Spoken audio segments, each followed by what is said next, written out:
নমস্কাৰ এটো ক্লাস 12 ম্যাথমেটিক্সৰ প্ৰথম চেপ্টাৰটো আমাৰ 7 নম্বৰ ক্লাস 7 নম্বৰ নে 8 নম্বৰ হ'ব এটো জানো আগৰ ক্লাসটো মেবি 6 নম্বৰ হলে এটো 7 নম্বৰ হ'ব 7 নম্বৰ হলে এটো 8 নম্বৰ হ'ব আগৰ ক্লাসটো 7 নম্বৰ এটো 8 নম্বৰ হ'ব তেন্তে আগৰ ক্লাসটোত আমি ফাংচনৰ বিষয়ে পঢ়িছিলো আজি আমি এই ক্লাসটোত আমি টাইপস অফ ফাংচনৰ বিষয়ে পঢ়িম ফাংচন কি হে বিষয়ে তোমালোকে ক্লাস 11 টো শিকিছিলা কিন্তু হে বস্তুখিনি আকৌ দৰকাৰ হ'ব একাৰণে আমি আগৰ ক্লাসটো টাইপস ফাংচন কি হে বিষয়ে শিকিলো ডোমেইন কি হে বিষয়ে শিকিলো তাৰপিছত ৰেঞ্জ কি হে বিষয়ে শিকিলো কিন্তু ক্লাস 12 ৰ দৃষ্টিকোণৰ পৰা চাব গলে এবাৰ ফাংচন কি হেখিনি ইমান আমাক দৰকাৰ নহয় কিন্তু কনসেপ্টটো অবিয়াসলি থাকিবই লাগিব কনসেপ্ট নোহোৱাকে টাইপস অফ ফাংচন পঢ়ালে তোমালোকৰ কিবা কিবি পঢ়িছুনছিয়া লাগিব গতিকে মই আগৰ ক্লাসটোত ফাংচন শিকাই ললো আজি আমি টাইপস অফ ফাংচন পঢ়িম টাইপস অফ ফাংচন মানে বেসিক্যালি প্ৰথমে ফাংচনৰ প্ৰকাৰখিনি চাম ক্লাসিফিকেশন অফ ফাংচন কি প্ৰকাৰৰ ফাংচন আছে এখিনি অলপ চলপ মই ক্লাস 11 টো পঢ়াইছো আকৌ কি প্ৰকাৰৰ ফাংচন আছে তাৰ পিছত আমি 1 ফাংচন পঢ়িম অন টু ফাংচন পঢ়িম তাৰ ওপৰত বেসকৈ এক্সাৰসাইজ 1.2 কোৱেশ্চন আছে ঠিক আছে প্ৰথম তেন্তে হেডিং লগাবা এটো তেন্তে 8 নম্বৰ ক্লাস হা প্ৰথম হেডিং লগাবা ক্লাসিফিকেশন অফ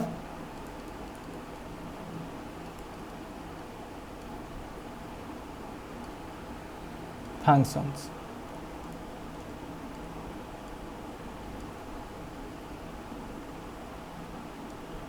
এটা ক্লাসিফিকেশন অফ ফাংচনস বুলি কবল যাতে আমি ইয়াত ৰিয়েল ফাংচনবোৰ কথা আলোচনা কৰিম এতিয়া যিসকলে এডভান্স আছিল আগতে গম পাইছিল আমি নাম্বাৰ সিস্টেমত দুটা ভাগত ভাগ কৰো ৰিয়েল আৰু কমপ্লেক্স ঠিক তেনেকৈ আমি ফাংচনবোৰকো দুটা ভাগত ভগাব পাৰো তোমালোকে 11 টো পঢ়িছা কমপ্লেক্স নাম্বাৰ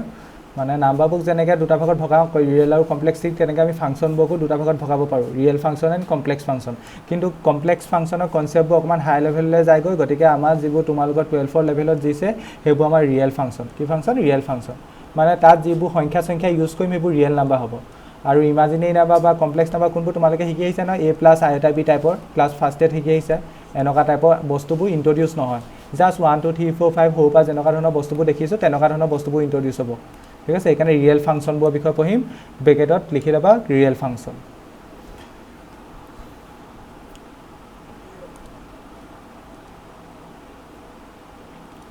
প্ৰথমটো লিখিবা আইডেন্টিটি ফাংচন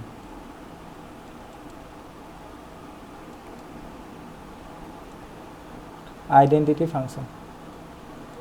আজি সকলে স্ক্ৰিন দেখিছা ধুনিয়াকে কিবা ব্লাস লা হোৱা প্ৰবলেম হৈছে নাই হোৱা স্যার ওকে গুড ঠিক আছে এতিয়া আইডেন্টিটি ফাংচন কেতিয়া কব এটা ফাংচনক কেতিয়া আইডেন্টিটি কব আইডেন্টিটি কেতিয়া কব মই একদম ওপৰতে কৈ দিছো কালি ডোমেইন কি হে বিষয় শিকালো ৰেঞ্জ কি হে বিষয় শিকালো সেই কথা আকৌ নকম ডোমেইন মানে এটা ফাংচনত যেবোৰ ইনপুট দিম হেবোৰ হ'ব ডোমেইন আৰু যেবোৰ ওলাব হেবোৰ হ'ব ৰেঞ্জ এতিয়া এটা ফাংচনত ইনপুট আৰু আউটপুট যদি সেম হয় মানে যিটো ইনপুট দিবা হেতু ইনপুটে যদি আউটপুট হিচাপে ওলাই আহে হেবক আইডেন্টিটি ফাংচন কব মানে কি কৈছো এটা ফাংচনত ডোমেইন আৰু ৰেঞ্জ সেম হলে হেবক আইডেন্টিটি ফাংচন বুলি কয় মানে যিটো ইনপুট দিবা হেতু আউটপুট হিচাপে ওলাই আহিব মানে যদি মই তোমালোকক কবল যাও ধৰিলা এটা ফাংচনক জেনেৰেলি আমি fx এ ডিনোট কৰো আগৰ ক্লাছতো কৈছিলো fx = ধৰিলা নিলিখিবা তোমালোকে x এটো এটা আইডেন্টিটি ফাংচনৰ প্ৰকাৰ হয় বা আইডেন্টিটি ফাংচনৰ স্পেশাল মানে কি কয় ষ্টেণ্ডাৰ্ড ফৰ্ম বুলি ক'ব পাৰা কেলে এটো হ'ল কাৰণ ইয়াত চোৱা তুমি x ভ্যালু x ইয়াত মই কালিও কৈছিলো fx ক তুমি y বুলি ভাবিব পাৰা মানে বেসিক্যালি এটো কেনেকৈ আছে y = x টাইপত আছে ওকে fx মানে ৰেঞ্জক তুমি y ও ভাবিব পাৰা বা fx ও লিখিব পাৰা তেন্তে এটো এটা আইডেন্টিটি ফাংচন হয় কেলে ফাংচন হয় মই দেখাই দিছো চোৱা ইফ ইয়াত তুমি ইনপুট কি হে বুজা x এ বুজা ইনপুট ধৰিলা তুমি x দিলা সৰি ইনপুট x ভ্যালু 1 দিলা ইয়াত fx ভ্যালু কিমান লব fx বা y কোৱা একে কথা fx কলো হ'ব y কলো হ'ব y ভ্যালু কিমান লব 1 লব যদি তুমি x ভ্যালু 2 দিয়া y ভ্যালু কিমান লব মানে fx ভ্যালু কিমান লব x ভ্যালু 2 দিলে fx ভ্যালু 2 লব যদি x ভ্যালু 3 দিয়া fx ভ্যালু কিমান লব 3 লব যদি তুমি x ভ্যালু ধৰিলা 1000 দিয়া তেন্তে fx ভ্যালু কিমান লব 1000 লব কেলে কাৰণ মই ফাংচনটো কেনেকৈ ডিফাইন কৰিছো fx = x মানে এতিয়া আমি এটা কথা দেখিলো যে যিবোৰ ইনপুট হোমাব সেই ইনপুটবোৰ আউটপুট হিচাপে ওলাই আহিব সো ইয়াত ইনপুট দিলা x আউটপুট ওলালে কি ওলালে x ওলালে হয় না ইনপুট x সৰি ইনপুট 1 আউটপুট 1 ওলালে ঠিক তেনেকৈ ইনপুট 2 আউটপুট কি ওলালে 2 ওলালে ইনপুট 3 আউটপুট 3 ওলালে ঠিক তেনেকৈ মই আৰু এটা কনসিডাৰ কৰিছো ইনপুট 1000 আউটপুট কিমান ওলালে 1000 ওলালে মানে ইনপুট আৰু আউটপুট একে তেনেকুৱা ধৰণৰ ফাংচনবোৰ কি বুলি কয় আইডেন্টিটি ফাংচন তেন্তে বেসিক্যালি ক'ব গলে আইডেন্টিটি ফাংচন এনেকুৱা ফৰ্মটোক আইডেন্টিটি ফাংচন বুলি কয় fx = x এই ফৰ্মটো বুজি পালানে আইডেন্টিটি ফাংচন কাক কয় বুজি পালানে আইডেন্টিটি মানে একে হৈ থাকে আইডেন্টিটিটো কোনো লস নহয় যেটো আইডেন্টিটি ফাংচনটো যেটো আইডেন্টিটি হেতু একে থাকে এখানে আইডেন্টিটি ফাংচন বুলি কয় বুজি পালা পালো স্যার ঠিক আছে কোনোবাই বুজি নাপালে ক'বা দেই ফাংচন বাকী ল'ৰাসকলে বুজি পালা নাই F is call okay is called by is said to be যি লিখা আৰু is called by is said to be an identity function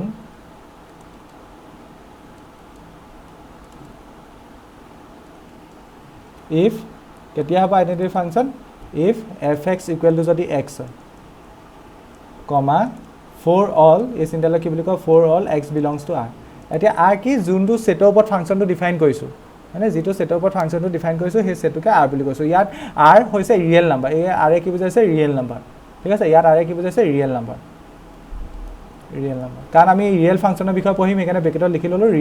real function বুলি তেন্তে r কি বুজাইছে ইয়াত যেটো সেটৰ ওপৰত ফাংচনটো ডিফাইন কৰিছে এটো ৰিয়েল নাম্বাৰ সেট হয় মানে বাস্তৱ সংখ্যা সেট হয় এখানে r ৰিয়েল নাম্বাৰ বুজাইছে আৰু আমি x বোৰ ধৰিলা ৰিয়েল নাম্বাৰ পা লৈছো ধৰিলা ৰিয়েল নাম্বাৰ 1 ললো আউটপুট 1 ল'ব লাগিব যদি ৰিয়েল নাম্বাৰ যদি মাইনাছৰ ল মাইনাছৰ খিনি ৰিয়েল নাম্বাৰ হয় যদি -1 ল আউটপুট -1 ল'ব মানে এনেকা ধৰণৰ ফাংচনবোৰ কেনেকা ধৰণৰ ফাংচনবোৰ fx = x এই ধৰণৰ ফাংচনবোৰ কি বুলি কয় আইডেন্টিটি ফাংচন বুলি কয় মনত ৰাখিবা তেন্তে আইডেন্টিটি ফাংচনৰ ডোমেইন আৰু ৰেঞ্জ কি হে বিষয় শিকিম হা ডোমেইন আৰু ৰেঞ্জ এটা ডোমেইন মানে ইয়াত কি ভৰাব পাৰা হেব কয় ডোমেইন মানে কি ভৰাব পাৰা ইনপুট কি দিব পাৰা ইয়াত এই ফাংচনটো তোমালোকে চোৱাচোন এই ফাংচনটোত কি ইনপুট দিব পাৰিবা মানে x ভ্যালু কি দিব পাৰিবা anyone can tell me x value কি দিব পাৰিবা স্যাৰ ৰিয়েল নাম্বাৰ সব ৰিয়েল নাম্বাৰ দিব পাৰিবা কান x বু ইয়াতে দিয়া আছে সো x বু কোপা আহিছে রিয়েল নাম্বার পা আহিছে আৰু এই ফাংচনটো সদায় সকলোতে ডিফাইন হ'ব মানে ডোমেইন মানে কি এনেকা ভ্যালু যিবু ইনপুট ফাংচনটো দিব পাৰিবা আৰু ফাংচনটো ডিফাইন হৈ থাকিব লাগিব তুমি ইয়াত 1 বহালো ফাংচনটো ডিফাইন হৈ থাকিব 2 বহালো ডিফাইন হৈ থাকিব সকলো ধৰণৰ ৰিয়েল নাম্বাৰ বহালো এই ফাংচনটো কোনো ধৰণৰ খেলিমেলি নহয় তেন্তে ডোমেইন কি হ'ব ইয়াত r হ'ব মানে ৰিয়েল নাম্বাৰ আৰু ৰেঞ্জ কি হ'ব ৰেঞ্জ কোনোবাই ক'ব পাৰিবা স্যাৰ ৰিয়েল নাম্বাৰে হবে ৰেঞ্জও ৰিয়েল নাম্বাৰ হ'ব কাৰণ আমি ইয়াত কাৰণ আমি ইয়াত এটা কথা গম পালো যেটো ডোমেইন দিও হেতুৱে উলাই আহে মানে ধৰি লও 1 দিলে 1 এ ওলাব 2 দিলে 2 এ ওলাব 3 দিলে 3 এ ওলাব মানে ৰিয়েল নাম্বাৰ গোটেইখিনিয়ে ভৰাই দিলো বুলি ভাবা সেই গোটেইখিনি উলাই আহিব মানে ৰেঞ্জও r এ হ'ব তেন্তে আইডেন্টিটি ফাংচন কাক কয় কি শিকিলো আইডেন্টিটি ফাংচন হ'বলে জাস্ট এটো কথাই মনত ৰাখিবা fx = x হ'ব মানে এই টাইপটো যিবু ইনপুট দিম হেখিনি ইনপুটে আউটপুট হিচাপে উলাই আহিব ঠিক আছে ডোমেইন কি হ'ব কাৰণ যেহেতু আমি ৰিয়েল ফাংচন পঢ়িছো ডোমেইন r হ'ব সকলোবোৰ বাস্তৱ সংখ্যাক আমি ডোমেইন হিচাপে ল'ব পাৰিম মানে ৰিয়েল ফাংচনটোত ভৰাব পাৰিম হেমতে ৰেঞ্জ কি হ'ব ৰেঞ্জও r হ'ব এনিওয়ান কিবা প্ৰবলেম আছে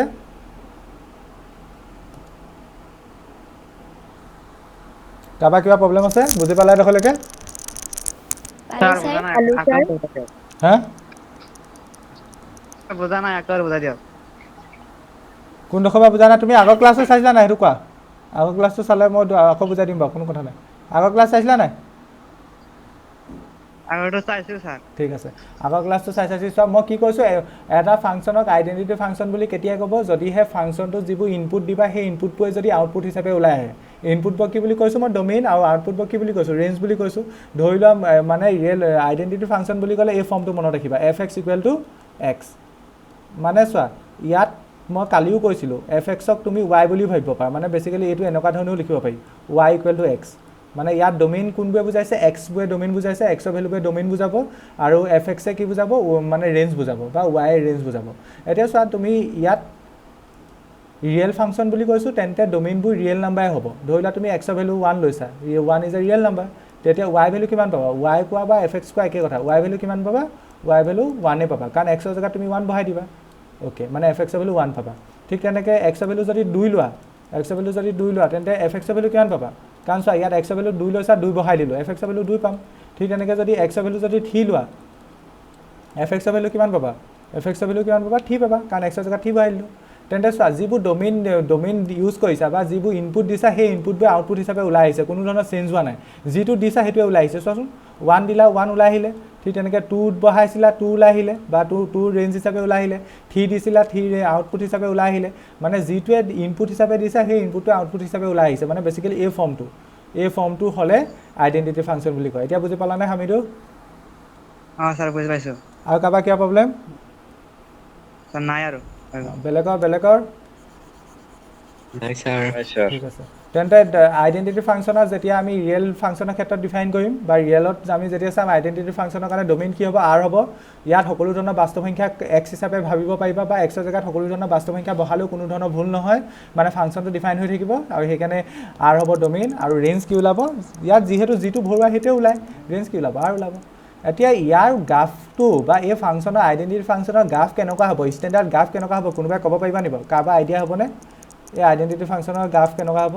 কিতাপ নোচোৱাকৈ কিতাপত জানো আছে নাই এইখিনি কিতাপ নোচোৱাকৈ এনিৱান মূল বিন্দু কোৱা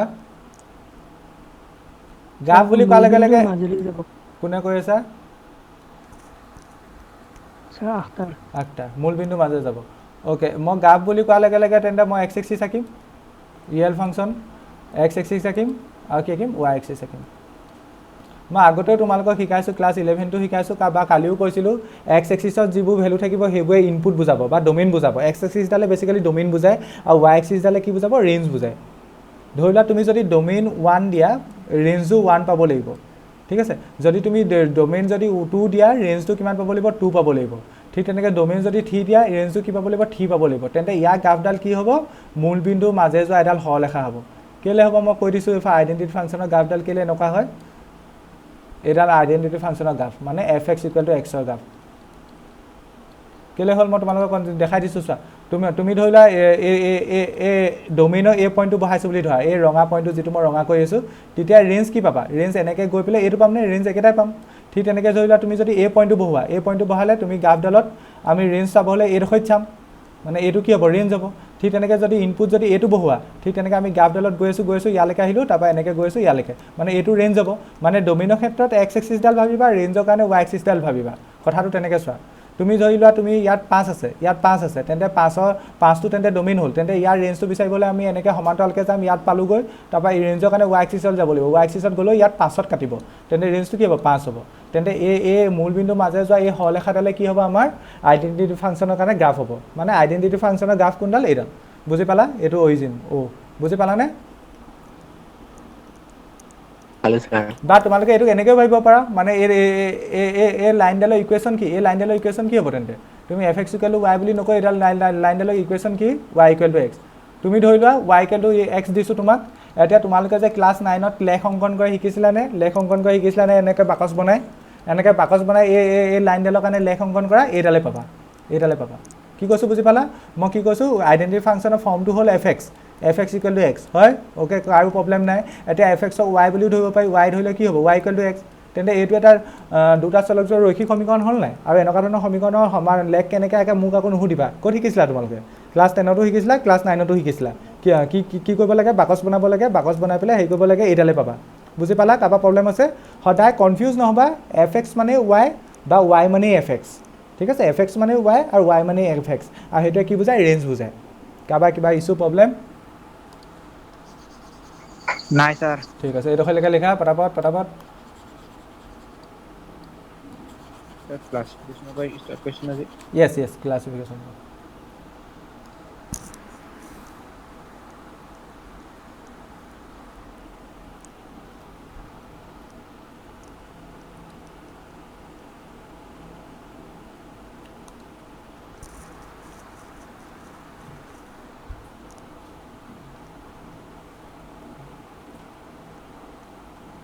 ঋষিকেশ তোমাৰ নেটৱৰ্ক ভাল আছে নাই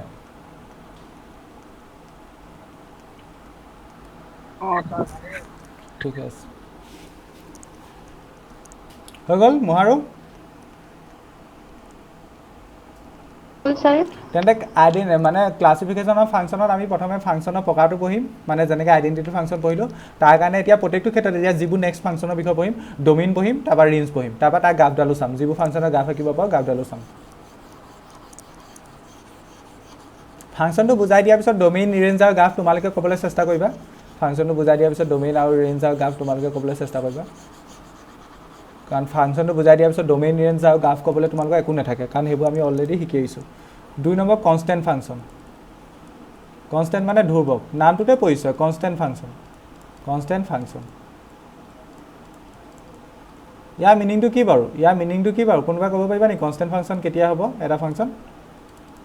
কনষ্টেণ্ট ফাংচন বুলি কেতিয়া ক'ব আইডেন্টিটি ফাংচন কেতিয়া কয় যেতিয়া তুমি যিটো ইনপুট দিবা সেইটোৱে যদি আউটপুট হিচাপে ওলায় একদম চিম্পল ভাষাত যদি কওঁ মানে fx = x কনষ্টেণ্ট ফাংচন কেতিয়া ক'বা নামটো চোৱা হা স্যাৰ ৰেঞ্জ টু কনস্ট্যান্ট ৰেঞ্জটো কনষ্টেণ্ট মানে তুমি ডোমেইন যিয়ে নিদিয়া মানে এক্সৰ ভেলু যিয়ে নিদিয়া সদায় ওলোৱাটো ফিক্স যিটো ওলাব সদায় ফিক্স ঠিক আছে ওলোৱাটো সদায় ফিক্স তুমি এক্সৰ ভেলু 1 দিয়া 2 দিয়া 3 দিয়া 4 দিয়া 5 দিয়া 6 দিয়া সাপোজ মই ধৰি লৈছোঁ fx = 1 মানে বেসিক্যালি মই এইটো লিখিলে কেনেকৈ লিখিব পাওঁ y = 1 কাৰোবাৰ কিবা ইছ্যু আছে নি নাই কাৰণ fx মানে y সেইটো কথা কনফিউজ নহবা দে মই এশবাৰ কৈ আছোঁ fx মানে y fx = 1 তেন্তে ইয়াত চোৱা তুমি x ৰ ভেলু 1 দিয়া x ৰ ভেলু 1 ভবা x ৰ ভেলু 1 ভৰালে y ভেলু কিমান ল'ব কোনোবাই কোৱাচোন y ভেলু কিমান ল'ব 1 ল'ব চোৱা কেলে কাৰণ চোৱা fx = 1 ত x ৰ কোনো মানে কি কয় x ৰ কোনো ইম্পৰ্টেন্সে নাই বা x ৰ কোনো ৰুলে নাই x এ নাই fx = 1 এই ফাংচনটোত x এ নাই তেন্তে তুমি x যিয়ে নিদিয়া y কি ওলাব এইফালে থকাটোৱে ওলাব তুমি x ৰ জেগাত 1 ভৰালো y কিমান ল'ব 1 ল'ব মানে fx ৰ ভেলু কিমান হ'ব 1 হ'ব যদি তুমি x ৰ জেগাত 1 দিয়া y ভেলু কিমান হ'ব বা fx ৰ ভেলু কিমান হ'ব 1 হ'ব ঠিক তেনেকৈ যদি x ৰ জেগাত যদি তুমি 3 দিয়া তেতিয়া y ভেলু কিমান ল'ব y ভেলু বা fx ৰ ভেলু কি ওলাব 1 এ ওলাব ঠিক তেনেকৈ যদি তুমি x ৰ জেগাত যদি 1000 দিয়া 1000 দিলেও fx ৰ ভেলু কিমান ল'ব 1 এ ওলাব কেলে কাৰণ এই ইকুৱেশ্যনটোত মানে ইকুৱেশ্যন বা যিটো ফাংচন দিছোঁ এই ফাংচনটোত x নাই চোৱাচোন x নাই তেন্তে এইটোৱে y বুজাইছে fx এ কি বুজাইছে y বুজাইছে তেন্তে ইয়াত x নাই তেন্তে ইয়াত x ৰ যি ভেলু নিদিয়া সদায় আউটপুট 1 এ ওলাব মানে আউটপুটটো কনষ্টেণ্ট আউটপুটটো ফিক্স তেনেহ'লে এনেকুৱা ধৰণৰ ফাংচনবোৰ কি বুলি কয় তেন্তে কনষ্টেণ্ট ফাংচন বুজি পালা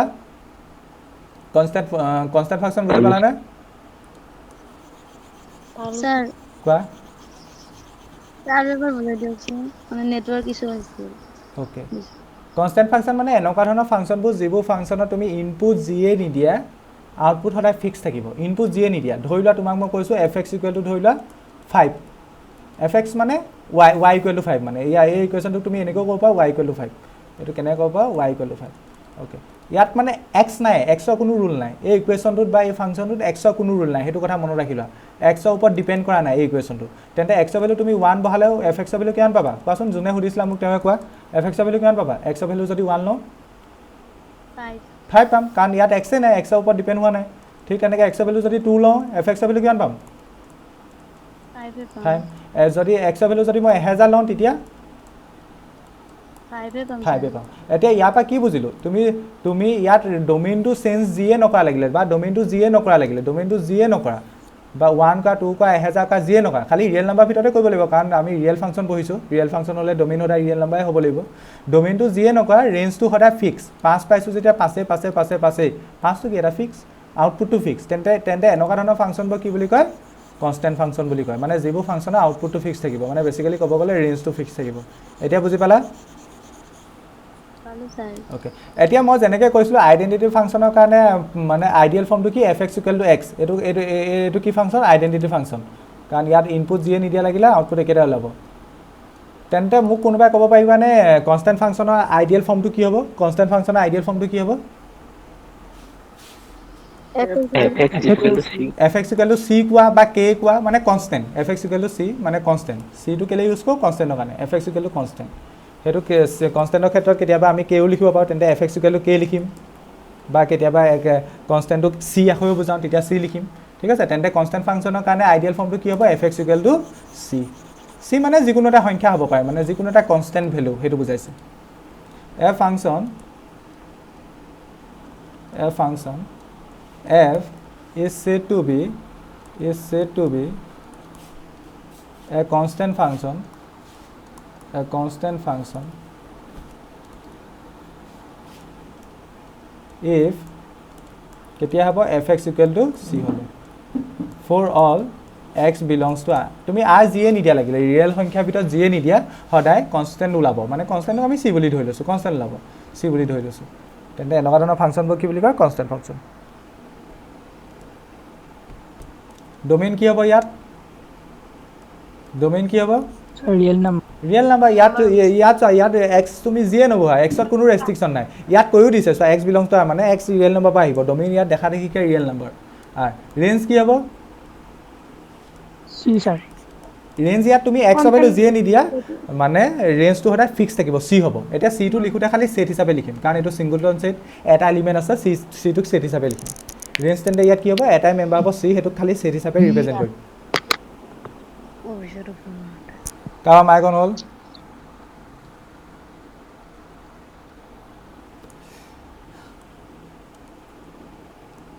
কোনোবাই গ্ৰাফডাল কেনেকুৱা হ'ব এনেই প্ৰেডিক্ট কৰিব পাৰিবা নি গ্ৰাফডাল কেনেকুৱা হ'ব ইয়াৰ যেনেকৈ আগৰডাল মূলবিন্দুৰ মাজে গৈছিলে ইয়াৰ গ্ৰাফডাল কেনেকুৱা হ'ব অঁ এক্স এক্সিছৰ পেৰেলেল হ'ব এক্স এক্সিছৰ পেৰেলেল এইডাল এক্স এক্সিছ গুড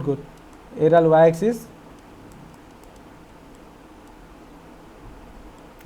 এতিয়া চোৱা মানে বেচিকেলি মই ফাংচনবোৰ কেনেকৈ কনচিডাৰ কৰিছিলোঁ অথনি এফ এক্স ইকুৱেল টু 1 লৈছিলোঁ এটা বুজাবলৈ ঠিক তেনেকৈ এফ এক্স ইকুৱেল টু 5 লৈছিলোঁ মানে ধৰি লোৱা এফ এক্স ইকুৱেল টু 1 মানে কি ৱাই ইকুৱেল টু 1 এতিয়া এফ এক্স ইকুৱেল টু 5 লোৱা মানে কি ৱাই ইকুৱেল টু 5 এতিয়া এই গ্ৰাফবোৰ আঁকিবলৈ চেষ্টা কৰাচোন এই গ্ৰাফবোৰ কেনেকৈ 9ত পাই আহিছা ৱাই ইকুৱেল টু 1 ৱাইত 1ত কাটি যাব আৰু সেই তাৰ মাজে সমান্তৰাল হ'ব মানে এক্স এক্সিছৰ সমান্তৰাল হ'ব এনেকুৱা টাইপৰ হ'ব বা Y equal to 5 Y equal to 5 মানে কেনেকুৱা হ'ব 5ত কাটিব তাৰপৰা এক্স এক্সিছৰ সমান্তৰাল হ'ব ৱাই ইকুৱেল টু যদি -5 ক'লোহেঁতেন -5ত কাটিব আৰু এক্স এক্সিছৰ সমান্তৰাল হ'ব ইয়াৰ পৰা কি বুজি পাইছোঁ চি ওপৰত ডিপেণ্ড কৰিব ফাংচনটোৰ গ্ৰাফডাল চি ওপৰত ডিপেণ্ড কৰি ৱাই এক্সিছত কাটিব চি ভেলুটো কি হ'ব ৱাই এক্সিছত কোনটো পইণ্টত কাটিছে সেইটো কোনে বুজাব চিয়ে বুজাব ৱাই এক্সিছত কোনটো পইণ্টত কাটিছে এইটো চিয়ে বুজাব এতিয়া চি যিকোনো হ'ব পাৰে মই প্ৰথম এক্সাম্পল লওঁতে চি ভেলু কিমান 1 তেতিয়া ৱাই এক্সিছত 1 পইণ্টত কাটি পেলাই যাব যদি মই চি ভেলু যদি 5 লওঁ তেন্তে এফ এক্স ইকুৱেল টু 5 হ'ব তেতিয়া ৱাই এক্সিছত 5 বিন্দুত কাটি পেলাই লাইনডাল পাৰ হৈ যাব তেন্তে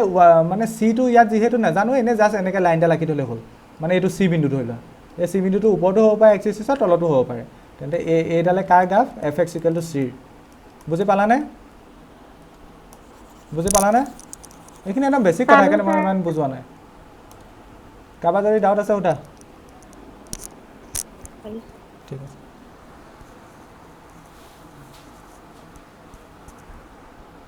লিখা হ'ল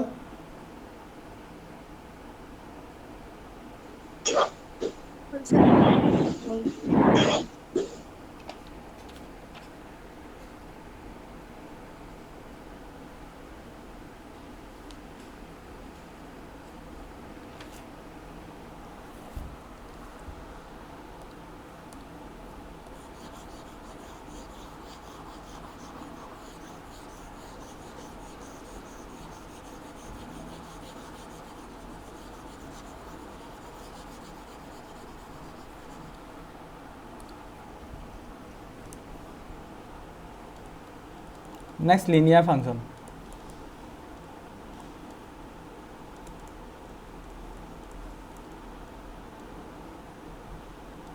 Linear function কোনবোৰ হ'ব মানে linear function মানে generally linear equation মানে জানো linear equation বোৰ কোনবোৰ হয় ax plus b টাইপৰ ৰৈখিক সমীকৰণবোৰ প্ৰকাৰ কেনেকুৱা মানে ৰৈখিক সমীকৰণবোৰ আমি কেনেকৈ ৰিপ্ৰেজেন্ট কৰিব ax plus b এটা চলন্ত ৰৈখিক সমীকৰণ ঠিক তেনেকৈ linear functionৰ আইডিয়েল ফৰ্মটো কি হ'ব fx equal to ax plus b মই এখিনি ল্যাঙ্গুৱেজবোৰ লিখা নাই আৰু লিখিলে হ'ব fx equal to ax plus b এইটো এটা লিনিয়াৰ ফাংচনৰ আইডিয়েল ফৰ্ম লিনিয়াৰ মানে ইকুৱেশ্যনলৈ মনত পেলাই দিবা বা লিনিয়াৰ পলিনমিয়েললৈ মনত পেলাই দিবা ৰৈখিক বহুপদ তোমালোকে ক্লাছ 9ত শিকিছিলা ন ফৰ্মটো কেনেকুৱা আছিলে ax plus b জাষ্ট ইয়াত আমি ফাংচন পঢ়িছোঁ কাৰণে আগত fx লিখিম ইয়াত ডোমেইনটো কি হ'ব ক'ব পাৰিবা কোনোবাই ল্যাঙ্গুৱেজবোৰ লিখিলে হ'ব বুজি পাইছা কথাবোৰ a function is said to be linear function if এইটো ওকে ডোমেইন কি হ'ব ৰিয়েল নাম্বাৰ হ'ব কাৰণ ইয়াত কোনো ধৰণৰ x ওপৰত ৰেষ্ট্ৰিকশ্যন নাই যি বিচাৰা x ভ্যালু হেতুৱে বহাব পাৰিবা ৰেঞ্জ কি হ'ব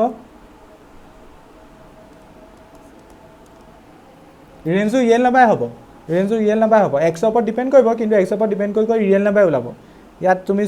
ধৰিলা কেতিয়াবা কিবা এটা পাইছা 1 বহাতে ৰেঞ্জ y ভ্যালু কিবা এটা পাইছা 2 বহাতে কিবা এটা পাইছা তেনেকৈ গোটেই ৰিয়েল নাম্বাৰখিনিয়ে পাবা যদি তুমি গোটেই ৰিয়েল নাম্বাৰখিনি এবাৰ বহাইছা ঠিক তেনেকৈ y টো ক'বাত ঘূৰি পকি গোটেই ৰিয়েল নাম্বাৰখিনি কমপ্লিট হ'বই হ'ব তেনে ক'ব গ'লে ইয়াত ৰেঞ্জটো কি হ'ব ৰিয়েল নাম্বাৰ হ'ব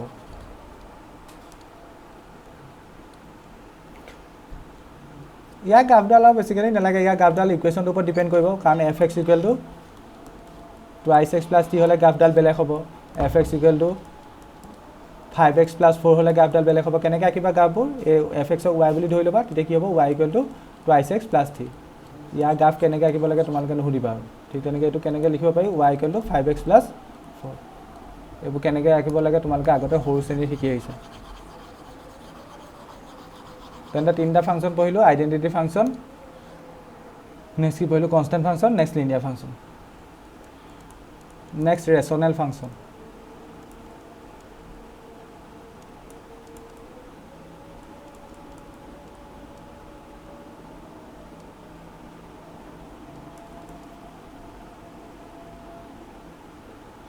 এটা ৰেচনেল ফাংচনৰ কাৰণে ৰেচনেল নাম্বাৰলৈ মনত পেলোৱাচোন ৰেচনেল নাম্বাৰ মানে কি আছিলে অসমীয়া কি বুলি কয় ৰেচনেল নাম্বাৰ পৰিমেয় সংখ্যা ডেফিনেশ্যন কি আছিলে what is the mathematical definition কি আছিলে p by q আকাৰত প্ৰকাশ কৰে ওকে য'ত q is not equal to 0 okay তাৰ ৰিয়েল ৰেচনেল ফাংচনৰ ক্ষেত্ৰতো ফাংচনৰ ক্ষেত্ৰতো আমি সেইটো কনচেপ্ট ইউজ কৰিব পাৰিম যিবোৰ ফাংচন p by q ফৰ্মৰ হ'ব মানে p by q বুলি নকওঁ p by q ক'লে সেইটো ৰিয়েল নাম্বাৰ মানে ৰেচনেল নাম্বাৰলৈ যাবগৈ px by qx কম যিবোৰ ফাংচন মানে এই ফৰ্মটো হ'ব fx = px by qx এই ফৰ্মটো হ'ব ইয়াত px এ কি বুজাইছে এটা পলিনমিয়েল বুজাইছে আৰু qx এ কি বুজাইছে qx এটা পলিনমিয়েল বুজাইছে ঠিক আছে where px and qx are polynomial where px and qx are polynomial আৰু ইয়াত আৰু এটা কন্ডিশন লাগিব কোনোবাই ক'ব পাৰিবানে n ইয়াত আৰু এটা কন্ডিশন লিখিব লাগিব n কি হ'ব লাগিব qx not equal to 0 তলত আমি যিটো ফাংচন লৈছোঁ বা তলত আমি যিটো ফাংচন ডিফাইন কৰিছোঁ qx সেইটো কেতিয়াও 0 হ'ব নোৱাৰে যদি 0 হৈ যায় তেতিয়া কি হৈ যাব তলত 0 হৈ যাব আৰু আমি এটা কথা 9 পৰা 11 পৰা শিকি আহিছোঁ তলত যদি এটা কিবা এটা বস্তু 0 হৈ যায় সেইটো নট ডিফাইন হৈ যায় বা ইনডিটাৰমিনেট ফৰ্ম বুলি কওঁ নট ডিফাইন হৈ যায় এইটো ইনফিনিটি বুলি ধৰি লওঁ বা নট ডিফাইন হৈ যায় সেইকাৰণে তলত কেতিয়াও এটা বস্তু ফাংচন হওক বা যিয়ে নহওক 0 আহিব নোৱাৰে সেইকাৰণে আমি এটা কথা ক'ব লাগিব ৰেচনেল ফাংচন হ'ব হ'লে px by qx টাইপ হ'ব লাগিব প্লাছ তাত qx টো তলতো কেতিয়াও 0 হ'ব নোৱাৰে তলতো কেতিয়াও কি হ'ব নোৱাৰে 0 হ'ব নোৱাৰে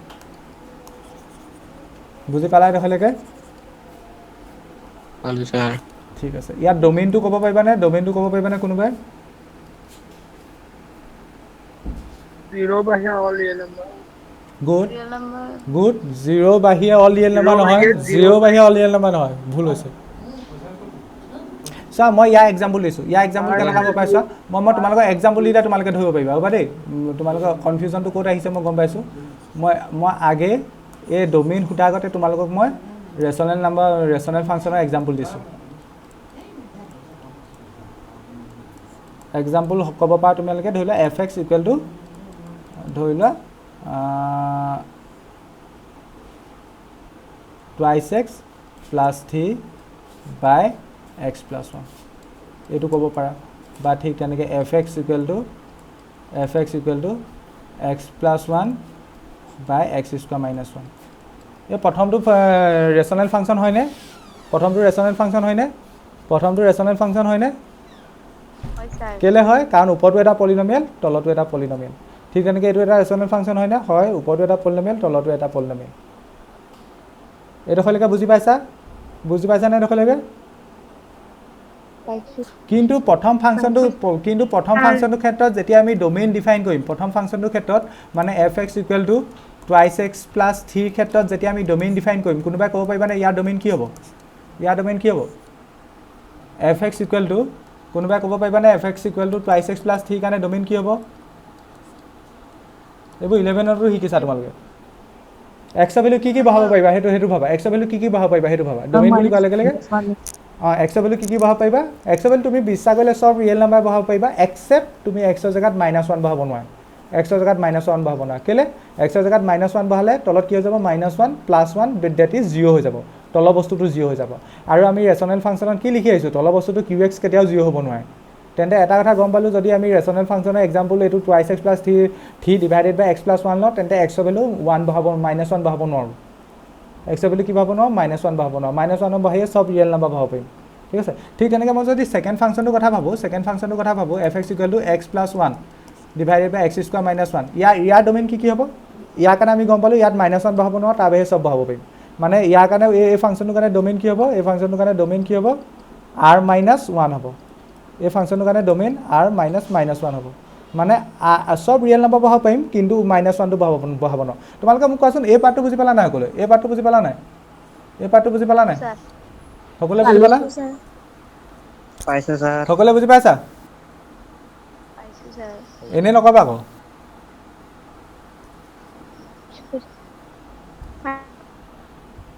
কোৱা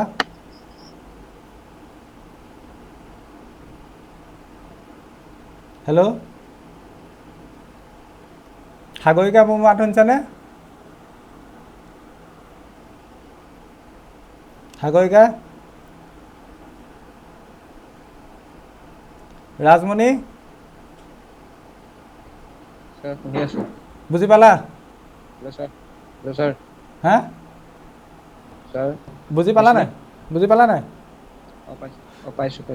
পালা যদি কোৱাচোন ইয়াত এক্সৰ ভেলু কেলে -1 হ'ব নোৱাৰে এই মই যিটো এক্সাম্পল লৈছোঁ এক্সৰ ভেলু কেলে -1 হ'ব নোৱাৰে তেতিয়া 0 আহিব এক্সৰ ভেলু -1 হ'লে কি হৈ যাব তলতো 0 হৈ যাব 0 হ'লে নট ডিফাইন হ'ব তেন্তে ইয়াৰ কাৰণে ডোমেইন কি হ'ব চব বাস্তৱ সংখ্যা বহাব পাৰিম কিন্তু -1টো বহাব নোৱাৰোঁ তেন্তে তুমি এইটো কোৱাচোন এই তলৰ ফাংচনটোৰ কাৰণে ডোমেইন কি হ'ব তলৰ ফাংচনটোৰ কাৰণে এইটো কাৰণে এই তলৰ ফাংচনটো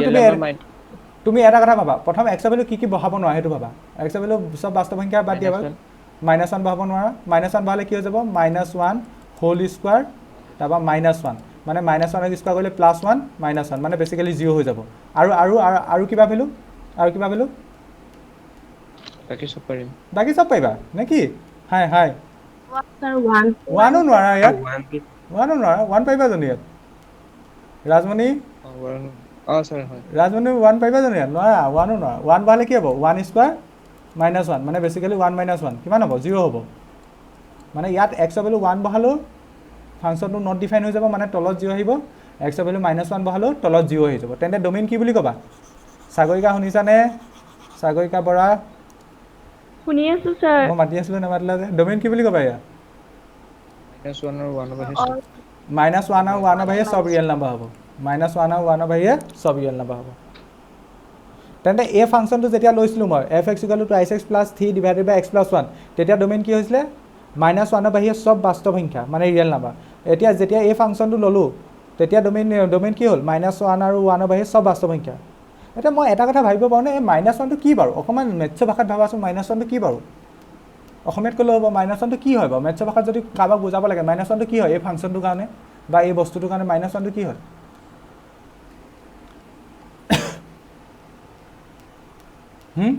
এনিৱান ইমানখিনি ল'ৰা ছোৱালী আছে কোনোবাই ক'ব পাৰিবানে -1টো মেথছৰ ভাষাত যদি মই ক'ব লাগে কি হয় এই ফাংচনটোৰ কাৰণে এই যিটো ফাংচন লৈ আছোঁ এই ফাংচনটোৰ কাৰণে -1টোক তুমি কি বুলি এক্সপ্ৰেছ কৰিবা কাৰোবাক বুজাব লাগে ধৰি লোৱা -1টো কি হয় এই ফাংচনটোৰ কাৰণে 12ত পঢ়ি এইটো কথা ক'ব নোৱাৰিলে কেনেকৈ হ'ব -1টো কি হয় 10, 11 নপঢ়াকৈ আহিছা নি 10, 9 এইবোৰ কনচেপ্ট একদম মোৰ পৰা আছে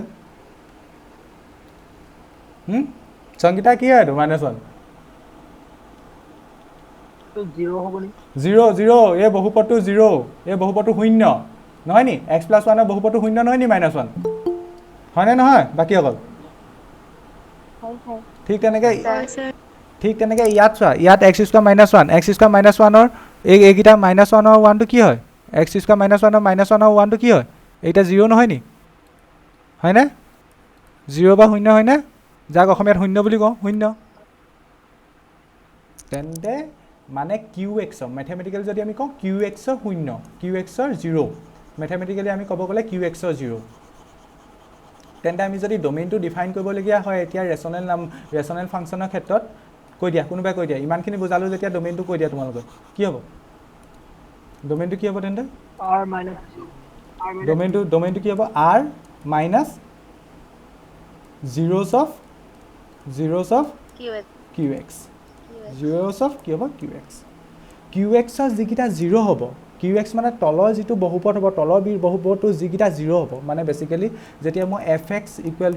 2x + 3 / x + 1 লৈছিলোঁ ইয়াত QX কি হৈছিলে x + 1 ইয়াত QX কিমান হৈছিলে x + 1 অ'কে ইয়াৰ কাৰণে 0 কি ইয়াৰ কাৰণে 0 হৈছে -1 অ'কে সেই -1 হ'ব নোৱাৰে মানে তলৰ যিটো বহুপদ হ'ব QX বুজিবলৈ চেষ্টা কৰা বস্তুবোৰ তলৰ যিটো বহুপদ হ'ব QX ৰ 0 গিটা হ'ব নোৱাৰে ধৰি লোৱা তুমি যদি বহুপদটো তলৰ যি বহুপদটো যদি বেলেগ হৈ যায় এই ছেকেণ্ডটোৰ ক্ষেত্ৰত তলৰ বহুপদটো বেলেগ হৈ গ'ল তেতিয়া জিৰ'কেইটাও বেলেগ হৈ গ'ল সেইকাৰণে মেথমেটিকেলি কেনে লিখিম r minus zeros of q x r minus zeros of q x এতিয়া বুজি পালা হলো স্যার কি হ'ল ইমান ধুনীয়াকৈ বুজাইছোঁ এইখিনি 11টো পঢ়া ল'ৰা ছোৱালী লেফ্ট হৈছে আছে বুজি নাপোৱা নে নেটৱৰ্ক ইছ্যু বাকীসকলে বুজি পাইছা নহয় নাপালে ক'বা আৰু লাষ্ট চাৰ্জ কৰিবলগীয়া কি আছে পাইছোঁ ছাৰ এতিয়া ইয়াত চোৱা ইয়াত ৰেঞ্জটো তুমি জেনেৰেলকৈ ডিফাইন কৰিব নোৱাৰা কেলৈ কাৰণ এইটো ৰেচনেল ফাংচন ইয়াত দুটা পলিনমিয়েলৰ ওপৰত ফাংচনটো মানে নিৰ্ভৰ কৰিব এটা পি এক্স আৰু এটা কিউ এক্স সেইকাৰণে ৰেঞ্জটো প্ৰত্যেকটো ফাংচনৰ কাৰণে বেলেগ বেলেগ হ'ব পাৰে ইয়াত ৰেঞ্জটো তুমি জেনেৰেলকৈ চবৰ কাৰণে এটা কৈ দিব নোৱাৰা যেনেকৈ লিনিয়াৰ ফাংচনৰ কাৰণে ৰেঞ্জটো আমি আৰ বুলি কৈ দিছিলোঁ ইয়াত আৰ বুলি কৈ দিব নোৱাৰা মানে ইয়াত কাৰণ ইয়াত দুটা ফাংচন আহিব ইয়াত এই বস্তুখিনিৰ ওপৰত ডিপেণ্ড কৰিব ইয়াত ৰেঞ্জটো আৰ নহ'ব পাৰে ঠিক আছে ৰেঞ্জটো আৰ নহ'ব পাৰে ইয়াত আৰ বুলি ক'ব নোৱাৰা অ'কে এইডোখৰলৈকে পটাপট নোট কৰা ইয়াত ৰেঞ্জৰ কথা আমি একো নকওঁ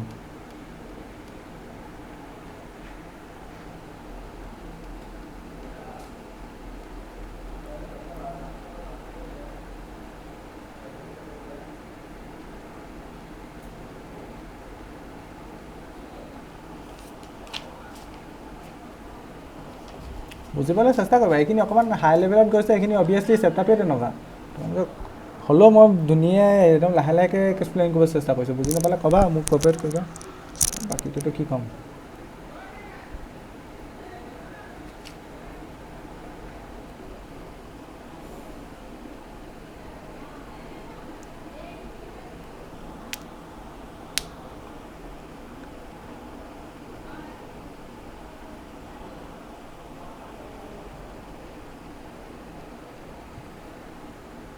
হ'লনে এইডোখৰলৈকে স্যাৰ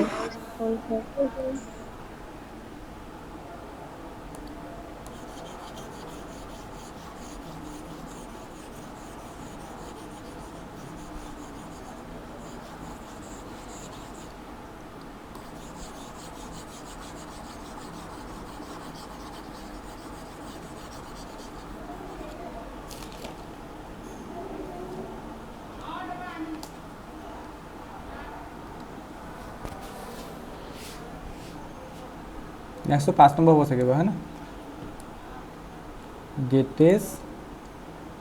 গ্ৰেটেষ্ট ইণ্টিজাৰ ফাংচন এই ফাংচনটোৰ বিষয়ে কোনোবাই জানা নি কোৱাচোন গ্ৰেটেষ্ট ইণ্টিজাৰ ফাংচন কোনোবাই জানা নি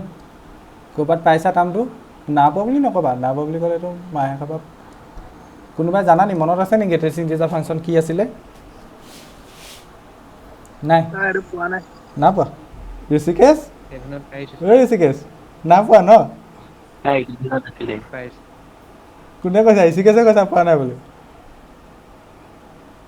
ক্লাছ 11ৰ ৰেকৰ্ডিং দেখাই দিম আকৌ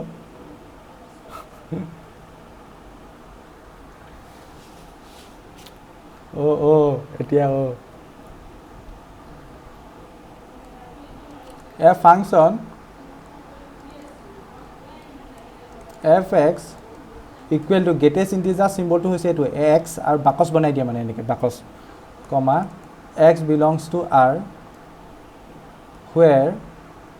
আৰ মানে বাস্তৱ সংখ্যা বুজাইছে আৰু হুৱেৰ বক্স অফ এক্স এইটো পঢ়াই কেনেকৈ box of x is the greatest integer less than or equal to x is called the greatest integer function মানে ঘূৰি পকি যদি এটা কথা ক'ব যায় এই ফৰ্মেটটো চালেই হ'ল মানে যিবোৰ ফাংচন এই ফৰ্মেটটো হ'ব ইয়াত এতিয়া নতুনকৈ এটা বস্তু দেখিছা নতুনকৈ দেখা নাই 11ত দেখিছিলে বা পাহৰিলা এইটো বক্স অফ এক্স মানে এক্স লিখি পেলাই বক্স এটা আছে ইয়াৰ মিনিংনো কি তোমালোকে এটা বস্তুটো অন্ততঃ শিকিছা এইটো মড অফ এক্স এই বস্তুটো জানা এই বস্তুটো নজনা কোনোবা আছে নি মড অফ এক্স এক্স মানে জানা নহয় সকলোৱে জানো স্যার জানা মড অফ এক্স থকা মানে কি যিকোনো নেগেটিভ ভেলু থাকিলেও তাক পজিটিভ কৰিব পজিটিভ ভেলুবোৰ অভিয়াছলি পজিটিভ হ'ব মানে মড অফ এক্সৰ ভেলু যদি 1 লোৱা তেনে মড অফ 1ৰ ভেলু কিমান হ'ব 1 হ'ব ঠিক তেনেকৈ যদি এক্সৰ ভেলু -1 লোৱা মানে মড অফ -1 তাৰ ভেলু কিমান হ'ব 1 হ'ব মানে তুমি পজিটিভ বহালেও অভিয়াছলি পজিটিভ হ'বই নেগেটিভ বহালেও পজিটিভ হ'ব এইটো এইটো কয় মড অফ এক্স এক্সৰ ভেলু তুমি যিয়ে নবহোৱা পজিটিভ বহোৱা নেগেটিভ বহোৱা সদায় আউটপুটটো পজিটিভত ওলাব ধৰি লোৱা তুমি যদি এক্সৰ ভেলু -2 বহোৱা তেন্তে আউটপুট কি ওলাব অনলি 2 ওলাব সেই এইটো কয় বক্স সৰি মড বা মডুলাছ বুলি কয় মডুলাছ ফাংচন হ'লে মডুলাছ ফাংচন বুলি কয় এতিয়া এইটো হ'ল বক্স আৰু এইটো কি বুলি কয় গ্ৰেটেষ্ট ইণ্টিজাৰ বুলি কয় এইটো কি বুলি কয় গ্ৰেটেষ্ট ইণ্টিজাৰ এইটো কি বুলি কয় greatest integer of x greatest integer এনে কিনাৰত লিখিলেও লিখি দিব পৰা হ'ব গ্ৰেটেষ্ট ইণ্টিজাৰ কিনাৰ ছাইডলৈ ইণ্টিজাৰ অফ এক্স এতিয়া ইয়াৰ ৰুলটো কিনো ধৰি লোৱা তোমাক মই এটা এক্সাম্পল এটা দি দিলে বুজি পাবা মই ফাংচনটো বুজা নাই বাৰু গ্ৰেটেষ্ট ইণ্টিজাৰটো বুজি পালে গ্ৰেটেষ্ট ইণ্টিজাৰ ফাংচনটো একদম ইজি আৰু আগত এফ এক্স লগাই দিম গ্ৰেটেষ্ট ইণ্টিজাৰ ফাংচন হ'ব গ্ৰেটেষ্ট ইণ্টিজাৰ অফ এক্স মানে কেনেকৈ ৰিপ্ৰেজেণ্ট কৰিম বক্স অফ এক্স এতিয়া তাৰ মানে কি ধৰি লোৱা মই তোমালোকক এক্সাম্পল এটা দিছোঁ এক্সৰ ভেলু ধৰি লোৱা 4.5 লৈছোঁ এতিয়া এই 4.5 লৈছোঁ তাৰ লগত বক্স লগাই দিলোঁ ইয়াৰ মিনিংটো কি হ'ব আমি যে 4.5 লৈছোঁ তাৰ অনলি ইণ্টিজাৰ পাৰ্টটো চাম তাৰ অনলি ইণ্টিজাৰ পাৰ্টটো ইয়াত 4.5ক আমি দুটা ভাগত লিখিব পাৰিম এনেকৈ লিখিব পাৰিমনে 4 + 0.5 লিখিলে কিবা ভুল হ'ব নেকি নহয় কোনো ভুল নহয় 4 + 0.5 তেন্তে এই 4.5ত ইণ্টিজাৰ পাৰ্ট কি আছে 4.5ৰ ইণ্টিজাৰ পাৰ্ট কি আছে 4 তেন্তে আমি যদি বক্স অফ 4.5 লিখোঁ তেন্তে তাৰ আনচাৰ কি হ'ব 4 হ'ব বুজি পালানে এইডোখৰলৈকে পালোঁ স্যাৰ ঠিক তেনেকৈ যদি আমি এনেকৈ লিখোঁ 5.1 ইয়াৰ কাৰণে কি হ'ব 5 5 হ'ব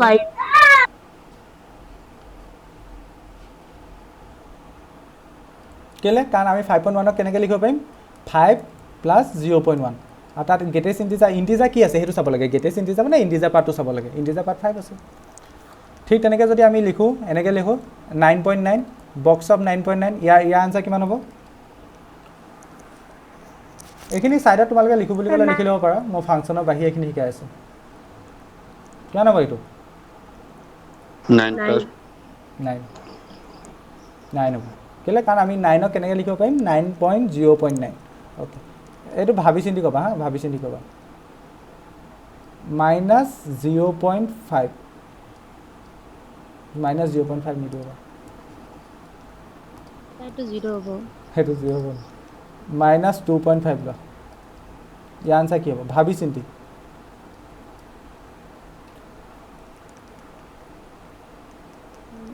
2 হ'ব 2 হ'ব -2 হ'ব anyone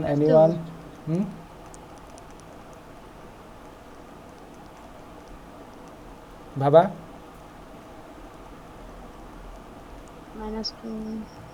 -2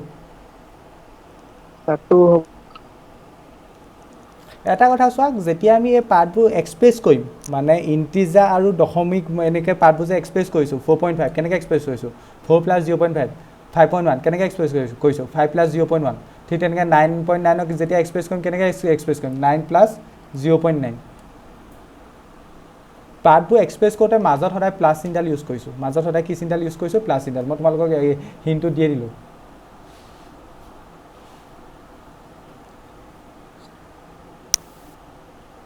কোৱা এতিয়া কোৱা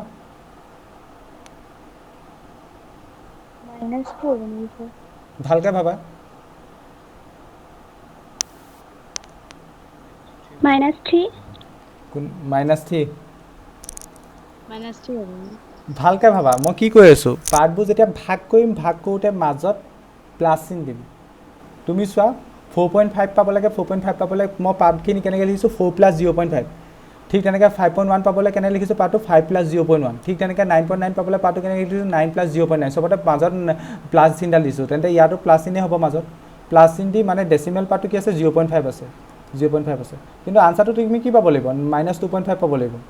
-2.5 পাব লাগিব -2.5 কেতিয়া পাবা -2.5 কেতিয়া পাবা কি সংখ্যাৰ লগত 0.5 এড কৰিলে -2.5 হয় কি সংখ্যাৰ লগত 0.5 -3 -3 লগত যদি তুমি 0.5 এড কৰা -2.5 হ'ব তেন্তে ইয়াত গ্ৰেটেষ্ট ইণ্টিজাৰ কিমান হ'ব তেন্তে -3 হ'ব তেন্তে নেগেটিভখিনিত অকণমান মন কৰিবলগীয়া কথা নেগেটিভ ধৰি লোৱা তোমাৰ -5.4 থাকিলে -5.4 থাকিলে তেন্তে ইয়াৰ গ্ৰেটেষ্ট ইণ্টিজাৰ কি হ'ব -5 হ'ব নে 6 -6 হ'ব -5 হ'ব নে -6 হ'ব -6 হ'ব কেলে কাৰণ আমি এইটো কেনেকৈ এক্সপ্ৰেছ কৰিম মাজত প্লাছ চিন দিব লাগিব পাছতোতো গম পালোঁ 0.4 আছে আৰু আগত এতিয়া চোৱা -5.4 কেতিয়া পাম -5.4 পাব হ'লে আগত 6 আহিব লাগিব -6 আহিব লাগিব ঠিক আছে কিমান ভুল কৈছোঁ নি মই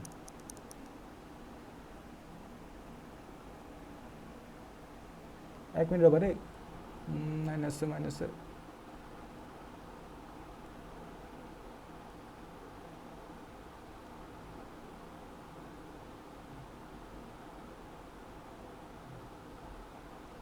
মাইনাছ এক মিনিট ৰ'বা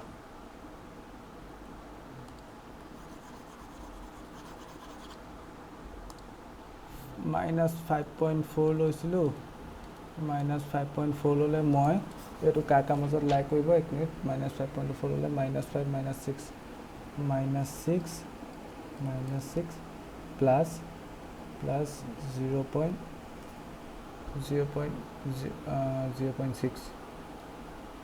প্লাছ মাইনাছ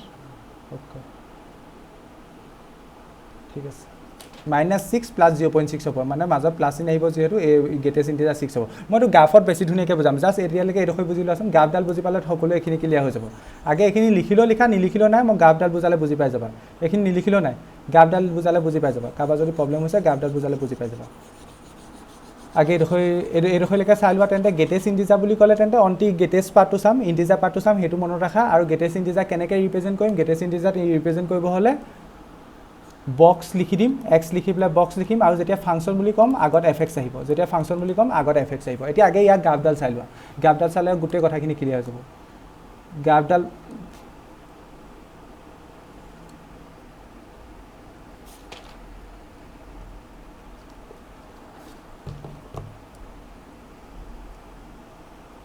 তোমালোকে আঁকিও যোৱাচোন গ্ৰাফডাল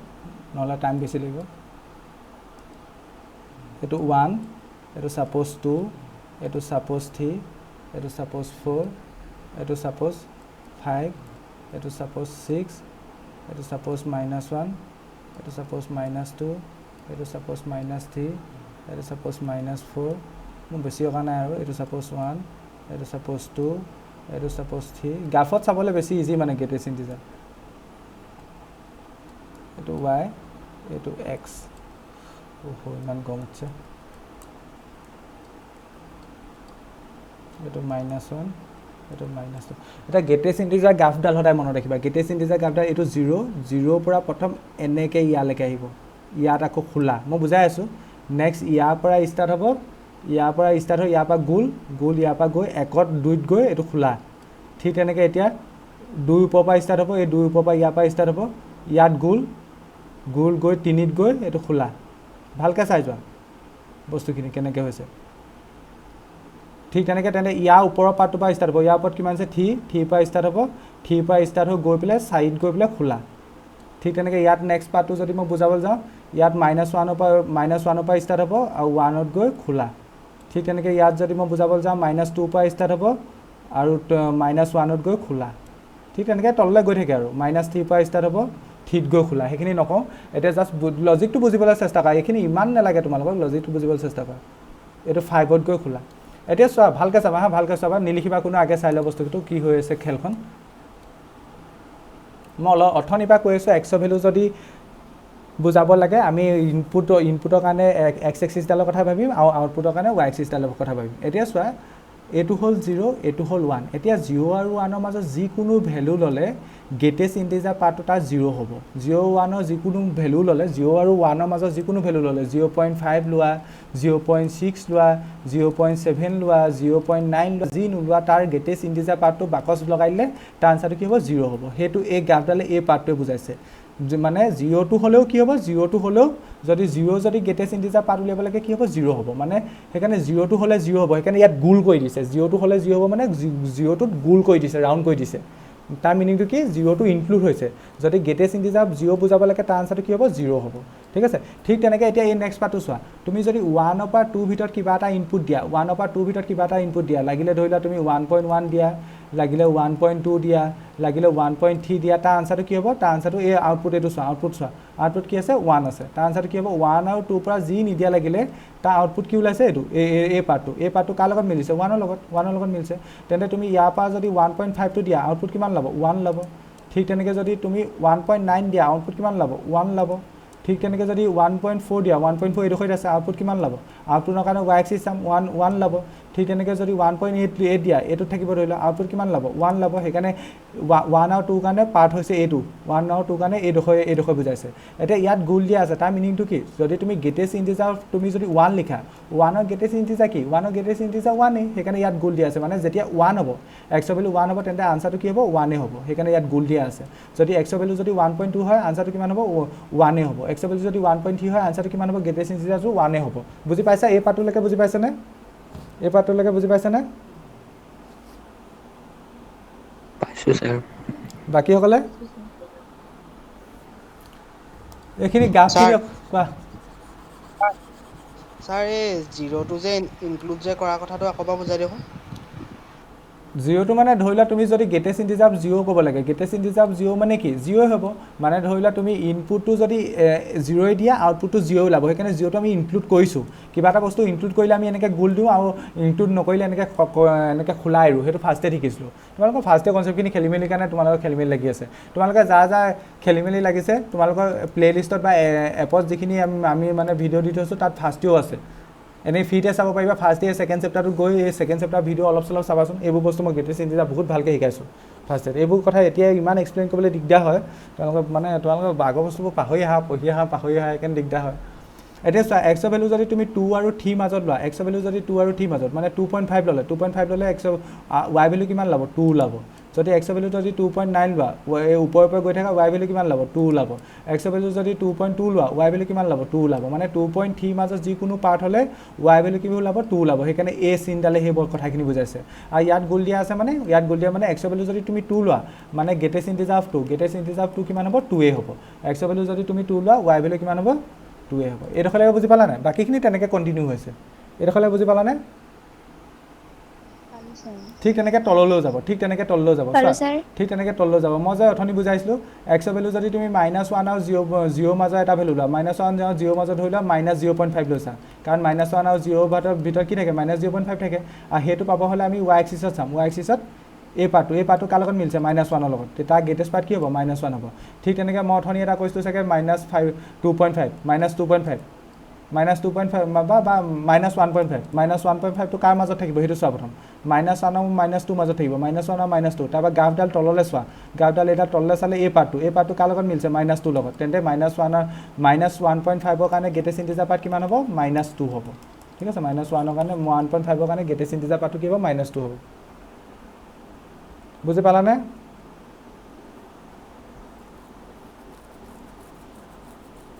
এইখিনি মই ক্লাছ 11ত তোমালোকক একদম ডিটেইলছত শিকাইছোঁ এতিয়া ডিটেইলছ যদি বেছি কওঁ মোৰ বহুত দিগদাৰ হ'ব মানে আৰু শ্ল' হ'ব বস্তুখিনি তোমালোকে যাৰ প্ৰব্লেম লাগিছে তোমালোকে এবাৰ প্লিজ অনুগ্ৰহ কৰি ক্লাছ 11ৰ বস্তুখিনি চাবা একদম ডিটেইলছত শিকাইছোঁ জাষ্ট ক্লাছ 11ৰ ভিডিঅ'বোৰ মই হেডিং লগাই থৈছোঁ এইটো পাৰ্টত এইটো আছে এইটো পাৰ্টত এইটো আছে ৰিলেশ্যন মানে ফাংচনৰ মানে টাইপছ অফ ফাংচন বুলি এটা ভিডিঅ' আছে তাত গৈ চাবা মই এইখিনি 11ত আৰু ধুনীয়াকৈ এটা ভিডিঅ'ত এক্সপ্লেইন কৰিছোঁ আৰু 12ত সেইখিনি সমানকৈ এক্সপ্লেইন কৰাটো সম্ভৱ নহয় কাৰণ 11ত অবভিয়াছলি 11ৰ পাছত 12ত বহুত বেছি কনচেপ্ট থাকে এতিয়া 11ৰ বস্তু যদি অভাৰ যদি এক্সপ্লেইন কৰিব যাওঁ আমাৰ বহুত দিগদাৰ হ'ব হ'লেও বুজি পাইছা নাই বাৰু মই এইখিনি কুৱেশ্যনৰ গ্ৰেটেষ্ট ইন্টিজাৰ ফাংচনৰ কথা আছে কাৰণে মই কৈ দিছোঁ ওপৰে আৰু যদি শিকিবলৈ মন আছে গ্ৰেটেষ্ট ইন্টিজাৰ ক্লাছ অনুগ্ৰহ কৰি ক্লাছ 11ৰ বস্তুখিনি চাবা নহ'লে ইয়াতকৈ আৰু যদি মই এক্সপ্লেইন কৰিবলগীয়া হয় বহুত দিগদাৰ হ'ব কৈছোঁ কথাটো বুজি পাইছা ন সকলোৱে যিসকলৰ প্ৰব্লেম লাগিছে ক্লাছ 11ত চাবা এপতে ফ্ৰীকৈ আছে কোৱা আৰু এই মাইনাছৰ ক্ষেত্ৰত এই 0টো ইনক্লুড নহ'ব নি বাৰু মাইনাছৰ ক্ষেত্ৰত 0টো ইনক্লুড মানে তুমি ইনক্লুড মানে ধৰি লোৱা ইনক্লুড নহয় মাইনাছ মানে বেছিকেলি আমি -0 বুলি কওঁ জানো -0 বুলি নকওঁ ন 0টো ক'লে মাইনাছ প্লাছ নিলে এনেই জেনেৰেলি 0 লিখোঁ মানে 0 হ'লে 0 হ'ব সেইটো কথা এইটোৱে বুজাইছে -1ৰ ক্ষেত্ৰত তুমি ইয়াৰ পৰা ইয়ালৈকে আহিব মানে ধৰি লোৱা -0.1 হ'ব পাৰিব কিন্তু একজেক্ট -0 আমি কেতিয়াও নিলিখোঁ সেইটো -0টো ইনক্লুড নহয় মাইনাছৰ ক্ষেত্ৰত 0টো কেনেকৈ ইনক্লুড হ'ব এই মাজৰ পাৰ্টটো 0ক বাদ দি এই মাজৰ পাৰ্টটো ঠিক আছে 0টো এই প্লাছৰ ক্ষেত্ৰত এইবাৰতে ইনক্লুড হৈ গ'ল আগৰবাৰতে ইনক্লুড হৈ গ'ল এইটো চাইডে ইনক্লুড নহয়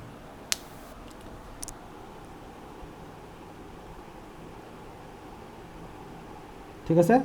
বুজি পালো লাগিছেনে আৰু যা না লগা আগৰ পাত চাব লাগিব উপায় নাই ইয়াতকৈ যদি এক্সপ্লেইন কৰোঁ দিগদাৰ হ'ব আগৰ ভিডিঅ' মই অলৰেডি 11ত একদম ডিটেইলছত পঢ়াই দিছোঁ মহাৰো লিখা হ'ল হ'ল স্যাৰ ঠিক আছে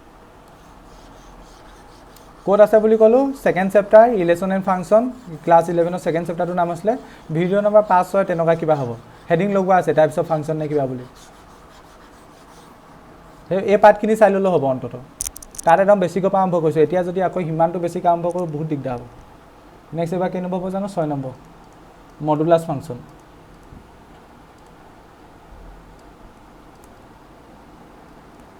অলপ দেৰি আগত ক'লোঁ মই মডটোকে মডৰ ফুল ফৰ্মটো হৈছে মডুলাছ মানে mod of x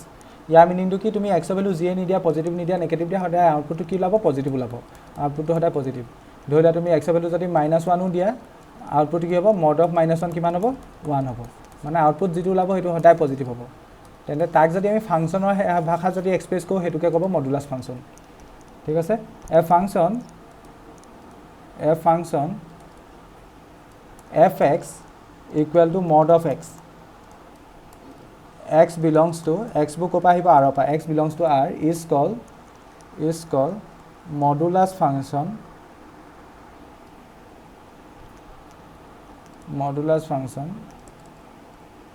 which is defined as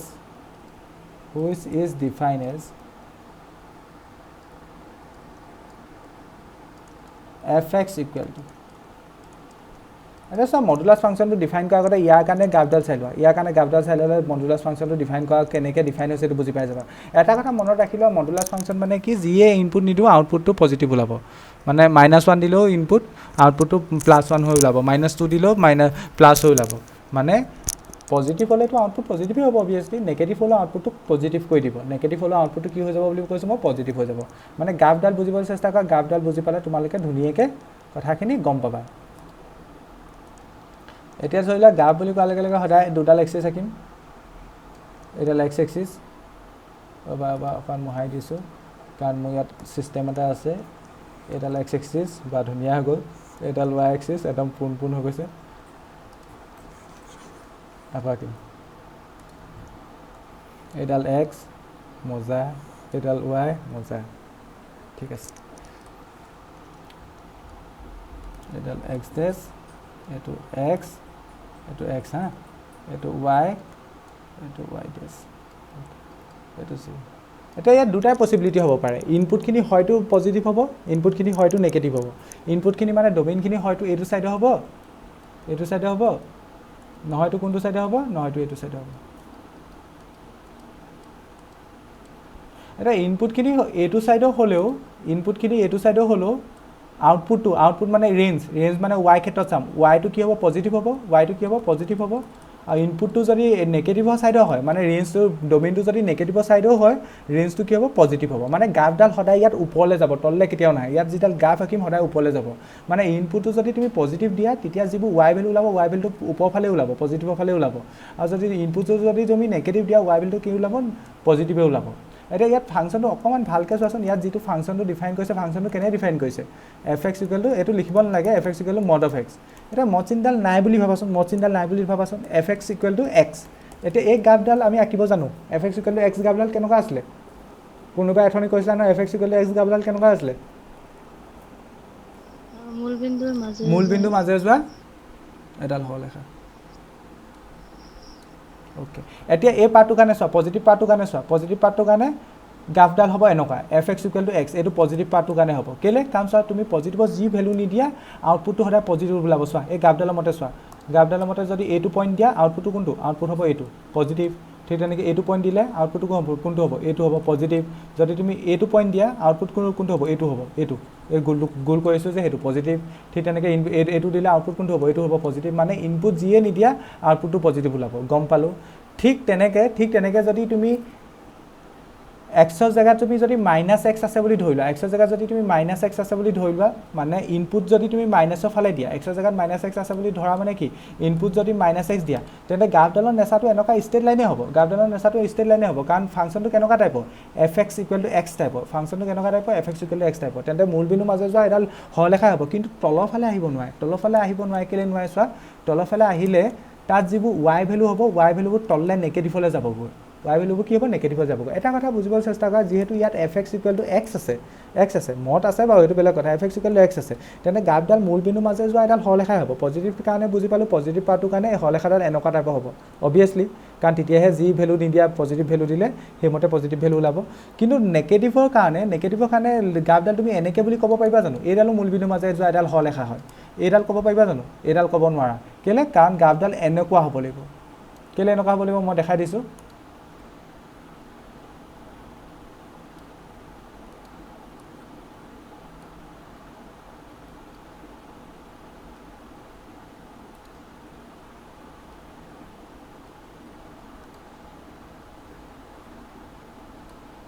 কেলৈ এনেকুৱা হ'ব লাগিব মই দেখাই দিছোঁ চোৱা, ধৰি লোৱা তুমি ইনপুটটো নেগেটিভত এইটো দিছা, তেন্তে তাৰ আউটপুটটো কোনটো ওলাব চোৱা, প্ৰথম ওপৰে এই অক্ষৰডালৰ মানে এই লেগডাললৈ যাম, তাৰপৰা ৱাইট চাম, ৱাইট কোনটো আহিছে, এইটো আহিছে, আউটপুটটো পজিটিভ। ধৰি লোৱা তুমি এইটো নেগেটিভ ভেলু দিছা, মানে ইনপুটটো এইটো, তেন্তে আউটপুটটো কোনটো ওলাব, গ'লোঁ এইটো পালোঁ, তেন্তে ওপৰলৈ এইটো চাইছোঁ, এইটো আউটপুটটো এইটো পজিটিভ। ঠিক তেনেকৈ যদি তুমি এইটো দিছা, এইটো দিলে আউটপুটটো কোনটো ওলাব, পজিটিভ। মানে যি ইনপুটে নিদিয়া, মানে যি নেগেটিভ ইনপুটে নিদিয়া, আউটপুটটো সদায় পজিটিভ হৈ থাকিব। তেন্তে মডুলাছ ফাংচনৰ গ্ৰাফডাল কেনেকুৱা হ'ব, মডুলাছ ফাংচনৰ গ্ৰাফ হ'ব এইডাল, মডুলাছ ফাংচনৰ গ্ৰাফ কোনডাল, এইডাল মনত ৰাখা, গোটেই কথাখিনি মনত থাকি যাব, মডুলাছ ফাংচনৰ গ্ৰাফডাল মনত ৰাখা, ৰিমেম্বাৰ, এইটো মনত ৰাখিবা। ফাংচন যি বুজি পালা গ্ৰাফডাল ভাল কথা, যি বুজি নাপা গ্ৰাফডাল ভালকৈ মনত ৰাখিবা। গ্ৰাফডাল মনত ৰাখিলে মডুলাছ ফাংচনৰ গোটেই কথাখিনি গম পাই যাবা। কেনেকৈ গম পাবা, এই গ্ৰাফডালৰ নামটো কি, F x equal to x, মানে ৱাই ইকুৱেল টু এক্স, আৰু এইফালৰ গ্ৰাফডাল কি হ'ব, F x equal two minus x. এই গ্ৰাফডালৰ যদি তুমি ইকুৱেশ্যন হিচাপে লিখা, এই গ্ৰাফডালৰ ইকুৱেশ্যনটো কি হ'ব, Y equal to minus x, আৰু এই লাইনডালৰ ইকুৱেশ্যনটো কি হ'ব, Y equal to plus x. কাৰণ তোমালোকে যিসকলে এডভান্স লৈছিলা বা যিসকলে ষ্টেট লাইন চেপ্টাৰটো 11ত পঢ়ি আহিছা, তেওঁলোকে জানা এই গ্ৰাফডালৰ ক্ষেত্ৰত শ্লোপটো পজিটিভ 1, এই গ্ৰাফডালৰ ক্ষেত্ৰত শ্লোপটো নেগেটিভ -1। সেইকাৰণে এই গ্ৰাফডাল এনেকৈ যাব, এই গ্ৰাফডাল এনেকৈ যাব। হয়, তোমালোকে 11ত ষ্টেট লাইনো ভালকৈ পঢ়ি অহা নাই, গম পাওঁ, শ্লোপ পাহৰিলাই চাগে, কিন্তু মই পঢ়োৱাটোতো পঢ়াইছিলোঁ। এতিয়া আকৌ শ্লোপ এক্সপ্লেইন নকৰোঁ, কিন্তু এই গ্ৰাফডালৰ শ্লোপ হৈছে +1, এই গ্ৰাফডালৰ শ্লোপ হৈছে -1। -1 হোৱাৰ কাৰণে এইটো দিশত গৈছে। এই গ্ৰাফডালৰ equation f x equal to x, এই গ্ৰাফডালৰ equation f x equal to -x। এইডোখৰলৈকে বুজি পালা নাই কোৱাচোন, এইডোখৰলৈকে বুজি পালা নাই? পালোঁ ছাৰ। তেন্তে এই গ্ৰাফডাল চাই পেলাই আমি ফাংচনটো ডিফাইন কৰিম। এই গ্ৰাফডাল চাই পেলাই ফাংচনটো ডিফাইন কৰি কেনেকৈ হ'ব চোৱা, যদি তুমি এক্সৰ ভেলু যদি পজিটিভ লোৱা, if x is greater than 0, এক্সৰ ভেলু পজিটিভ হ'লে ৱাই ভেলু কি হ'ব ক'ব পাৰিবানে? ৱাই ভেলু কি হ'ব? ৱাই ভেলু কি হ'ব? পজিটিভ হ'ব। পজিটিভ হ'ব মানে কি, এক্সৰ ভেলু যদি তুমি 1 লোৱা, ভালকৈ কোৱা, এক্সৰ ভেলু যদি 1 লোৱা, এক্সৰ ভেলু 1 ল'লে ৱাই ভেলু কিমান ল'ব? ৱাই ভেলু কিমান ল'ব?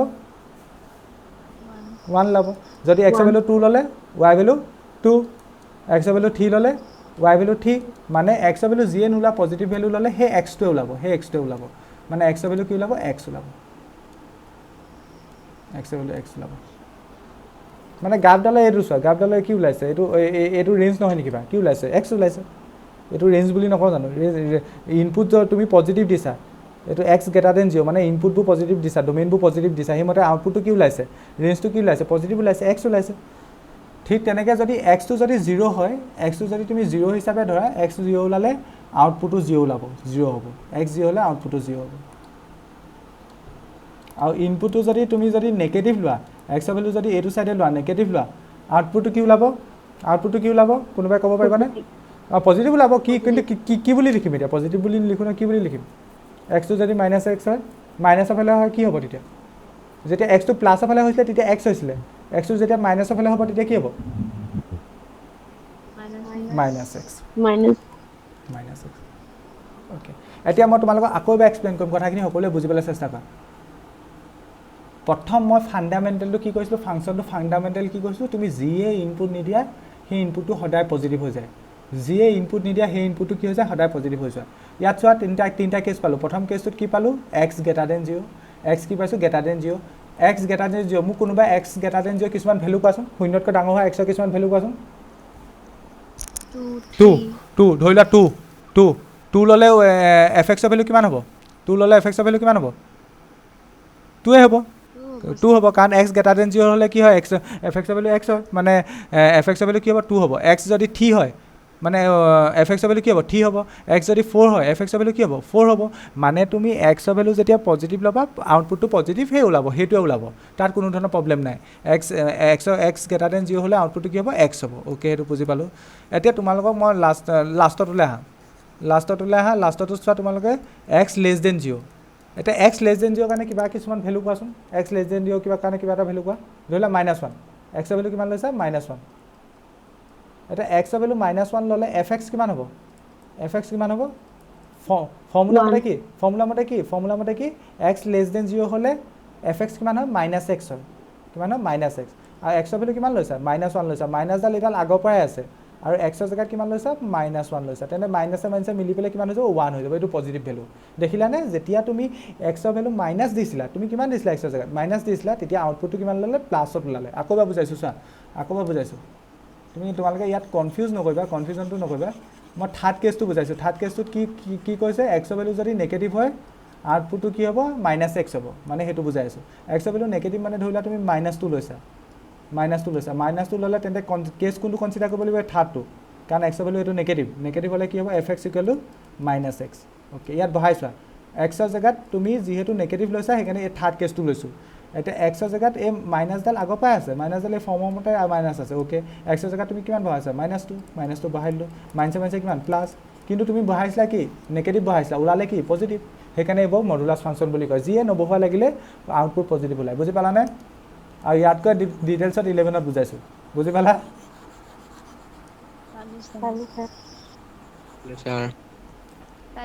ঠিকে আছে কিমান দূৰ আজি ফাংচনবোৰ বুজি পাইছা মই গম পোৱা নাই এইখিনি বস্তু ইমানটা নালাগে কিন্তু লাগিব বেছিক যদি তোমালোকে এইখন মই যিখন কিতাপৰ কথা কৈছোঁ সেই কিতাপখনৰ যদি কুৱেশ্যন চাই কৰিব যোৱা এই কনচেপ্টখিনি লাগিবই এই কনচেপ্টখিনি নজনাকৈ তুমি ডাইৰেক্ট 1 1 2 নোৱাৰা কৰিবলৈ 1 1 2 কুৱেশ্যন কৰিব নোৱাৰা এই কনচেপ্টখিনি লাগিবই ঠিক আছে তেন্তে আৰু এটা ফাংচন আছে সেইটো বিষয়ে কৈম এইখিনি কথা লিখা হ'লনে পটাপট লিখি লোৱাচোন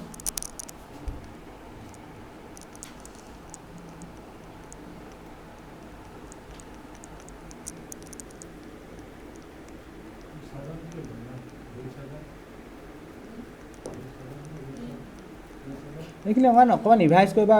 আৰু যদি কনচেপ্ট বুজিব লাগে তোমালোকে 11ৰ ভিডিঅ' চাবা একদম ধুনীয়া হিণ্টছ এটা দি দিছোঁ 11 12ত এতিয়া 1 1 1 2 বেছিকৈ লাগিব 1 1 1 2 কি গম পাবা বাৰু নেক্সট ক্লাছত কিন্তু তোমালোকক মই এইখিনি ভাবিছিলোঁ আজি ক্লাছত এইখিনি 1 1 1 2 শেষ কৰিম দেখিছোঁ 1 1 1 2 শেষেই নহ'ব নহয় দিওঁ তোমালোকে বস্তুবোৰ পাহৰি যা তেনেকৈ হ'লে কেনেকৈ হ'ব হয় ফাৰ্ষ্ট ইয়েৰ পঢ়িলা গ'ল নাপঢ়া বুলিও ক'ব নোৱাৰা পঢ়াইছোঁ মই এইখিনি বস্তু যিসকলে পাছত জইন হৈছে তেওঁলোকেতো ৰেকৰ্ডিং হ'লেও চাব লাগে ন আগৰ চেপ্টাৰবোৰ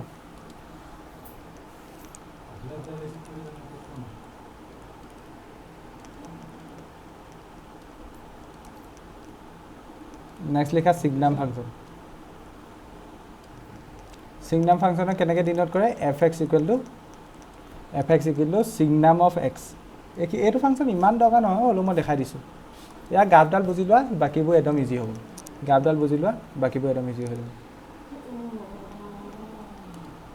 মই ডাইৰেক্ট লেংগুৱেজটো লিখাই দিছোঁ a function f x equal to signum of x comma x belongs to R is called signum function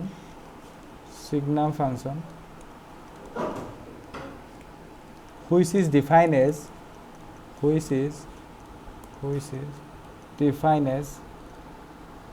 ইয়াৰো একে প্ৰথমে গ্ৰাফডাল বুজি লোৱা বাকীখিনি পটককৈ বুজি পাই যাবা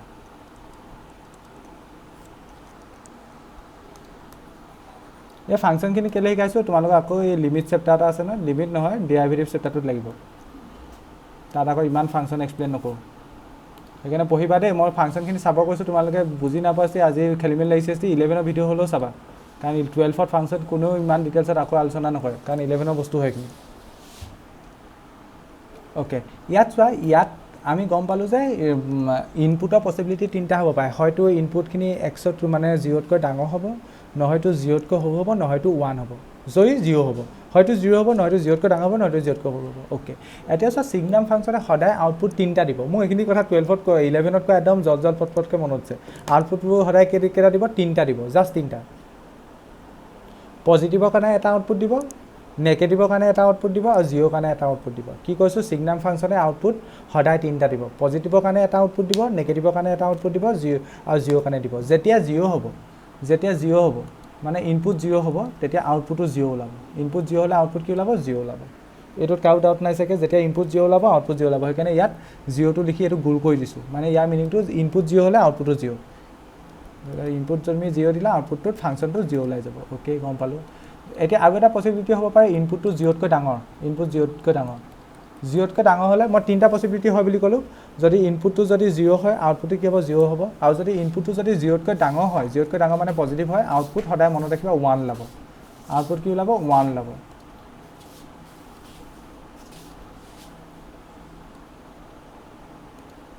আউটপুট 1 ওলাব ইনপুটটো কি ক'লোঁ 0তকৈ যদি ডাঙৰ হয় ইনপুট 0তকৈ ডাঙৰ যিয়ে নিদিয়া তুমি 0 দিয়ে নিদিয়া 1 দিলেও আউটপুট 1 ওলাব 2 দিলেও আউটপুট 1 ওলাব 3 দিলেও আউটপুট 1 ওলাব 4 দিলেও আউটপুট 1 ওলাব মানে ইনপুট যদি তুমি 0তকৈ ডাঙৰ দিয়া মানে x যদি গ্ৰেটাৰ দেন 0 হয় x যদি গ্ৰেটাৰ দেন 0 হয় এইটো হ'ব y ভেলু কিমান হ'ব সদায় 1 হ'ব ঠিক তেনেকৈ যদি x ভেলু যদি তুমি নেগেটিভৰ লোৱা x ভেলু যদি তুমি নেগেটিভৰ ভেলু লোৱা নেগেটিভৰ ভেলু মানে এইটো ছাইডত লোৱা মানে 0ৰ এইটো ছাইডত কি হ'ব লেফ্ট ছাইডে লোৱা তেন্তে আউটপুট সদায় কি ওলাব -1 ওলাব আউটপুট সদায় কি ওলাব -1 ওলাব সেইটো কথা মনত ৰাখিলে হ'ব আউটপুট -1 ওলাব কি ক'লোঁ ইয়াত মানে আউটপুটৰ তিনিটা পচিবিলিটি থাকিব হয়তো 0 হ'ব নহয়তো 1 হ'ব নহয়তো -1 হ'ব কেতিয়া আউটপুট 0 হ'ব যেতিয়া ইনপুট 0 হ'লে আউটপুট 0 হ'ব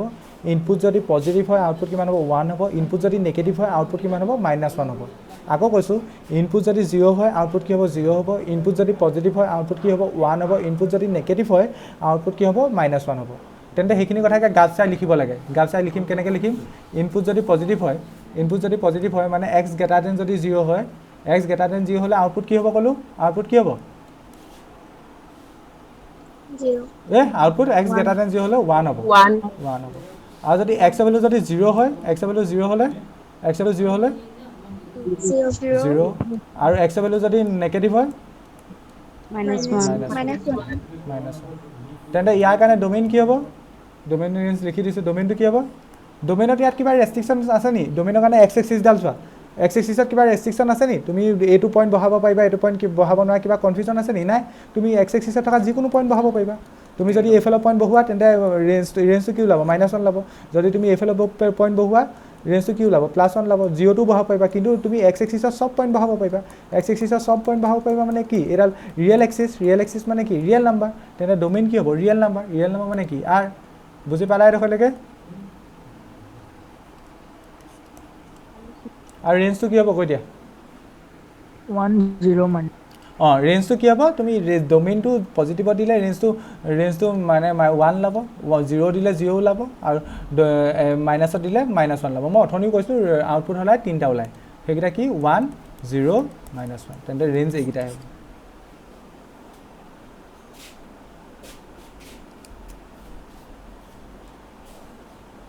বুজি পালানে হেল্ল' ছাৰ পটাপট নোট কৰা আৰু সৌ পাৰ্ট এটা আছে পটককৈ এলজেব্ৰা ফাংচন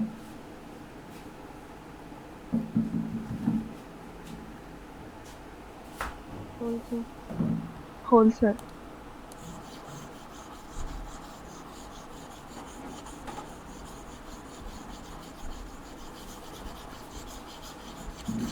এইখিনি ক্লাছিফিকেশ্যনৰ ফাংচন শেষ হ'ল তোমালোকে শিকি ল'বা হা ক্লাছিফিকেশ্যনৰ ফাংচন শিকালোঁ আজি 1 1 1 2 নহ'ব একো নাই বাৰু সেইটো চিন্তা কৰিবলৈ নাই এইখিনি কনচেপ্ট ক্লিয়াৰ কৰি লোৱা কুৱেশ্যনত বহুত ইউজ হ'ব চ' মানে এইখিনি বস্তু লাহে লাহে গৈছে মানে এইটো মিন নহয় যে তোমালোকক মানে বস্তুখিনি দৰকাৰী হয় এইখিনি বস্তু অনলি ইয়াতে ইউজ হৈছে তেনেকুৱা নহয় এইখিনি বস্তু তোমালোকে গম পাবা পঢ়ি থাকিলে লিমিট দিয়া ভিডিঅ'ত ইউজ হ'ব তেতিয়া সেইবোৰ চেপ্টাৰ অকণমান ফাষ্ট যাম চ' চ' সেইবোৰ চেপ্টাৰত আকৌ ফাংচন ইমান বকি থাকিবলৈ সময় নহয় গতিকে তোমালোকে ইয়াতে মই ক্লিয়াৰ কৰি দিছোঁ ফাংচন কি বস্তু কি এইখিনি মই ক্লাছিফিকেশ্যনখিনি নিশিকোৱাকৈও মই 1 1 1 পঢ়াই দিব পাৰিলোহেঁতেন হয়তো পঢ়াই দিয়া কলছোঁ কিন্তু মই যিহেতু লিমিট দিয়া ভিত্তিত আকৌ এইবোৰ ফাংচন আৰু নেগাওঁ আৰু ফাংচনৰ কাহিনী ইমানতে শেষ চ' তোমালোকে এইখিনি বস্তু চাবা ভালকৈ চাবা এলজেব্ৰা অফ ফাংচন এলজেব্ৰা মানে ফাংচনবোৰক যোগ বিয়োগ কৰিব পাৰি নে নোৱাৰি সেইবোৰ আৰু যোগ বিয়োগ পূৰণ হৰণ সেইবোৰ কৰিব পাৰি নে নোৱাৰি লেট দুটা ফাংচন লৈছোঁ ধৰি লোৱা let f and g be two function then সিহঁতক যোগ বিয়োগ কৰিব পাৰি নাই প্ৰথম কথা সিহঁতক যোগ বিয়োগ কৰিব পাৰি মানে F x plus minus G x কৰিব পাৰি আৰু এইটো কেনেকৈ লিখে এইটো এনেকৈও লিখে চোৱা ইহঁতৰ কাৰণে এফ এক্সৰ কাৰণেও কমন ভেৰিয়েবল কি এক্স আৰু জি এক্সৰ কাৰণেও কমন ভেৰিয়েবল কি এক্স ইয়াক লিখা ৰিপ্ৰেজেণ্টেশ্যন আৰু এটা আছে f x plus minus g এক্সো লিখিব পাৰে মানে প্লাছো হ'ব পাৰে মাইনাছো হ'ব পাৰে বেলেগ কথা আৰু প্লাছৰ ক্ষেত্ৰতো প্ৰযোজ্য মাইনাছৰ ক্ষেত্ৰতো প্ৰযোজ্য তুমি এইটোক এনেকৈ লিখিব পাৰা f plus minus g whole bracket x তুমি এইটোক এনেকৈ লিখা বা এনেকৈ লিখা দুটা একে মিনিং তুমি এনেকৈ লিখা মিনিংটো কি এফ এক্স আৰু জি এক্সক তুমি হয়তো প্লাছ কৰিছা নহয়তো মাইনাছ কৰিছা মই এক্সাম্পল এটা ল'লে বুজি পাবা ছাপ'জ এফ এক্সৰ ভেলু মই লৈছোঁ টুৱাইছ এক্স প্লাছ 3 আৰু জি এক্সৰ ভেলু লৈছোঁ মই 5x প্লাছ 7 তেন্তে মই F x plus G x কৰিলে কি পাম কৰিব পাৰোঁ নে নোৱাৰোঁ এলজেব্ৰা ফাংচনত আমি সেইটোৱে শিকিছোঁ F x plus G x কৰিব পাৰোঁ নে নোৱাৰোঁ তেন্তে এইকেইটা যোগ হৈ যাব এফ এক্সৰ জেগাত টুৱাইছ এক্স প্লাছ 3 আৰু জি এক্সৰ প্লাছ 5x প্লাছ 7 মানে যোগ কৰিলে কিমান হৈ যাব টুৱাইছ এক্স প্লাছ যোগ কৰিছোঁ এফ এক্সৰ জেগাত টুৱাইছ এক্স প্লাছ 3 আৰু জি এক্সৰ জেগাত 5x প্লাছ 7 কিমান হৈ যাব এইটো 7x হ'ব প্লাছ 10 হ'ব নে 7x প্লাছ 10 তেন্তে আমি কি গম পালোঁ F x plus G x কৰিলে কি পাম এটা নতুন ফাংচন পাম সেইটো হ'ব 7x প্লাছ 10 মই এনেই এক্সাম্পল এটা দিছোঁ আৰু ঠিক তেনেকৈ মাইনাছ কৰিবও পাৰি ঠিক তেনেকৈ ফাংচনকেইটাক তুমি ইচ্ছা কৰিলে মাইনাছো কৰিব পাৰা মাইনাছ কৰিলে কি হ'ব twice x plus 3 minus 5x plus 3 ইয়াত ব্ৰেকেট লগাই দিম মাইনাছ কৰিলে এইটো কি হ'ব মাইনাছ 3x এইটো অনলি মাইনাছ 3x হ'ব কাৰণ 3 কৰাগত যাবগৈ নহয় চৰি ইয়াত 7 আছে ন 7 থাকিলে এইটো মাইনাছ 4 হ'ব এইটো বিয়োগ কৰিছোঁ আৰু এইকেইটা বস্তু বিয়োগ কৰিছোঁ কেনেকৈ বিয়োগ কৰিলোঁ নুসুধিবা টুৱাইছ এক্স প্লাছ 3 আৰু 5x প্লাছ 7 এইকেইটা বিয়োগ কৰিছোঁ বিয়োগ কৰিলে কি পাম এটা নতুন ফাংচন পাম সেইটো হৈছে মাইনাছ 30x মাইনাছ 4 মানে দুটা ফাংচন থাকিলে তুমি ইচ্ছা কৰিলে এইকেইটা যোগো কৰিব পাৰা ইচ্ছা কৰিলে তুমি বিয়োগো কৰিব পাৰা সেইটো কথাকে ইয়াত লিখিছোঁ হয়তো যোগ কৰিব পাৰিবা নহয়তো বিয়োগ কৰিব পাৰিবা এইটোক এনেকৈও লিখিব পাৰি তুমি এইটো এনেকৈ লিখা মিনিংটো একেটাই বুজি পালানে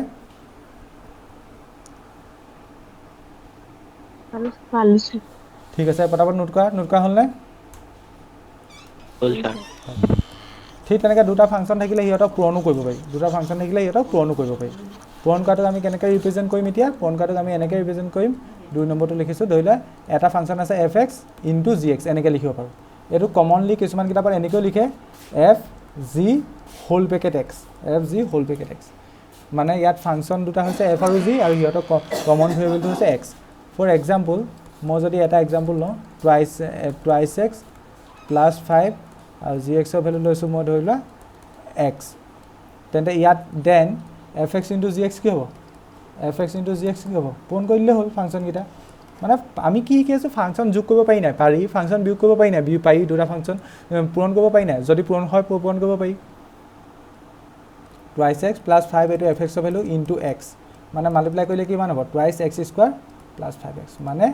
দুটা ফাংচন আছে এফ এক্স আৰু জি এক্স সিহঁতক মাল্টিপ্লাই কৰি বেলেগ এটা ফাংচন পাইছোঁ সেইটো হ'ল সেইটো তুমি এনেকৈও লিখিব পাৰা একে কথা লাষ্ট ডিভাইড কৰাটো চাম আৰু ডিভাইড কৰিব পাৰি নাই অবভিয়াছলি 5xটো থাকি গ'ল থেংক ইউ ডিভাইড কৰিব পাৰি নাই এতিয়া সেইটো চাম ডিভাইড কৰিব পাৰি ডিভাইডো কৰিব পাৰি এফ এক্স ডিভাইডেড বাই জি এক্স কৰিব পাৰি কিন্তু প্ৰভাইডেড জিঅ'টো তলতো জিঅ' হ'ব নালাগে সেইটো কথা আমি জানো আৰু F x plus G x এইটো কেনেকৈ লিখে এনেকৈও লিখিব পাৰি এফ বাই জি হোল পেকেট এক্স কাৰণ কমন ভেৰিয়েবলটো যিহেতু এক্স সেইকাৰণে আমি এইটোক এনেকৈও লিখিব পাৰোঁ এক্সাম্পল ধৰি লোৱা এফ এক্সৰ ভেলু ধৰি লোৱা এক্স স্কোৱাৰ মাইনাছ 1 আৰু জি এক্সৰ ভেলু ধৰি লোৱা এক্স প্লাছ 1 ডিভাইড কৰিব পাৰিম নে পাৰিম এফ এক্স বাই জি এক্স কৰিলে কি হ'ব এফ এক্সৰ ভেলু কিমান এক্স স্কোৱাৰ মাইনাছ 1 বাই জি এক্সৰ ভেলু কিমান x+1 এইটো ফেক্টৰাইজ কৰি দিয়া কৰিব পাৰিলে কৰিম আৰু ফেক্টৰাইজ কৰিব নোৱাৰিলে তেনেকৈ এৰিম ফেক্টৰাইজ কৰি দিলোঁ এইটো কটাকটি গুচি গ'ল তেন্তে আনচাৰ পালোঁ x-1 মানে দুটা ফাংচনক ডিভাইডো কৰিব পাৰি যদিহে পচিবল হয় মানে ডিভাইডো কৰিব পাৰি যোগো কৰিব পাৰি বিয়োগো কৰিব পাৰি পূৰণো কৰিব পাৰি মানে সেইখিনিয়ে এলজেব্ৰা ফাংচনত শিকিলোঁ বুজি পালানে এইখিনি ঠিক আছে গুড নোট কৰা হ'লনে নেক্সট ক্লাছত এইখিনি ৰিভাইজ কৰিবা দেই নেক্সট ক্লাছত এইখিনি ৰিভাইজ কৰিবা কুৱেশ্যন কৰিলে নহ'লে কম অসুবিধা লাগিব ছিগনাম ফাংচন মডুলাছ ফাংচন এইবোৰ অসুবিধা লাগিব ঠিক আছে এইখিনি ধুনীয়াকৈ ৰিভাইজ কৰিবা বস্তুখিনি মই ইচ্ছা কৰি জানি বুজি অকণমান বস্তু ডিটেইলছত শ্ল' পঢ়াই আছোঁ কাৰণ এইখিনি বস্তু আকৌ দৰকাৰ হ'ব তোমালোকৰ ডিআইভিটিভ চেপ্টাৰটোত সেইটোত মই আকৌ নপঢ়াওঁ ফাংচন গতিকে সেই টাইমখিনি মই ইয়াত ইউজ কৰি আছোঁ গতিকে তোমালোকে এইখিনি বস্তু ৰিভাইজ কৰিবা ৰিভাইজ নকৰিলে বহুত দিগদাৰ হ'ব চ' ৰিভাইজ কৰিবা বুলি ভাবিছোঁ তেন্তে আজিলৈ হ'ব দিয়া নেক্সট আৰু 1-1 অনটো থাকিলে আৰু অন্য একো নাই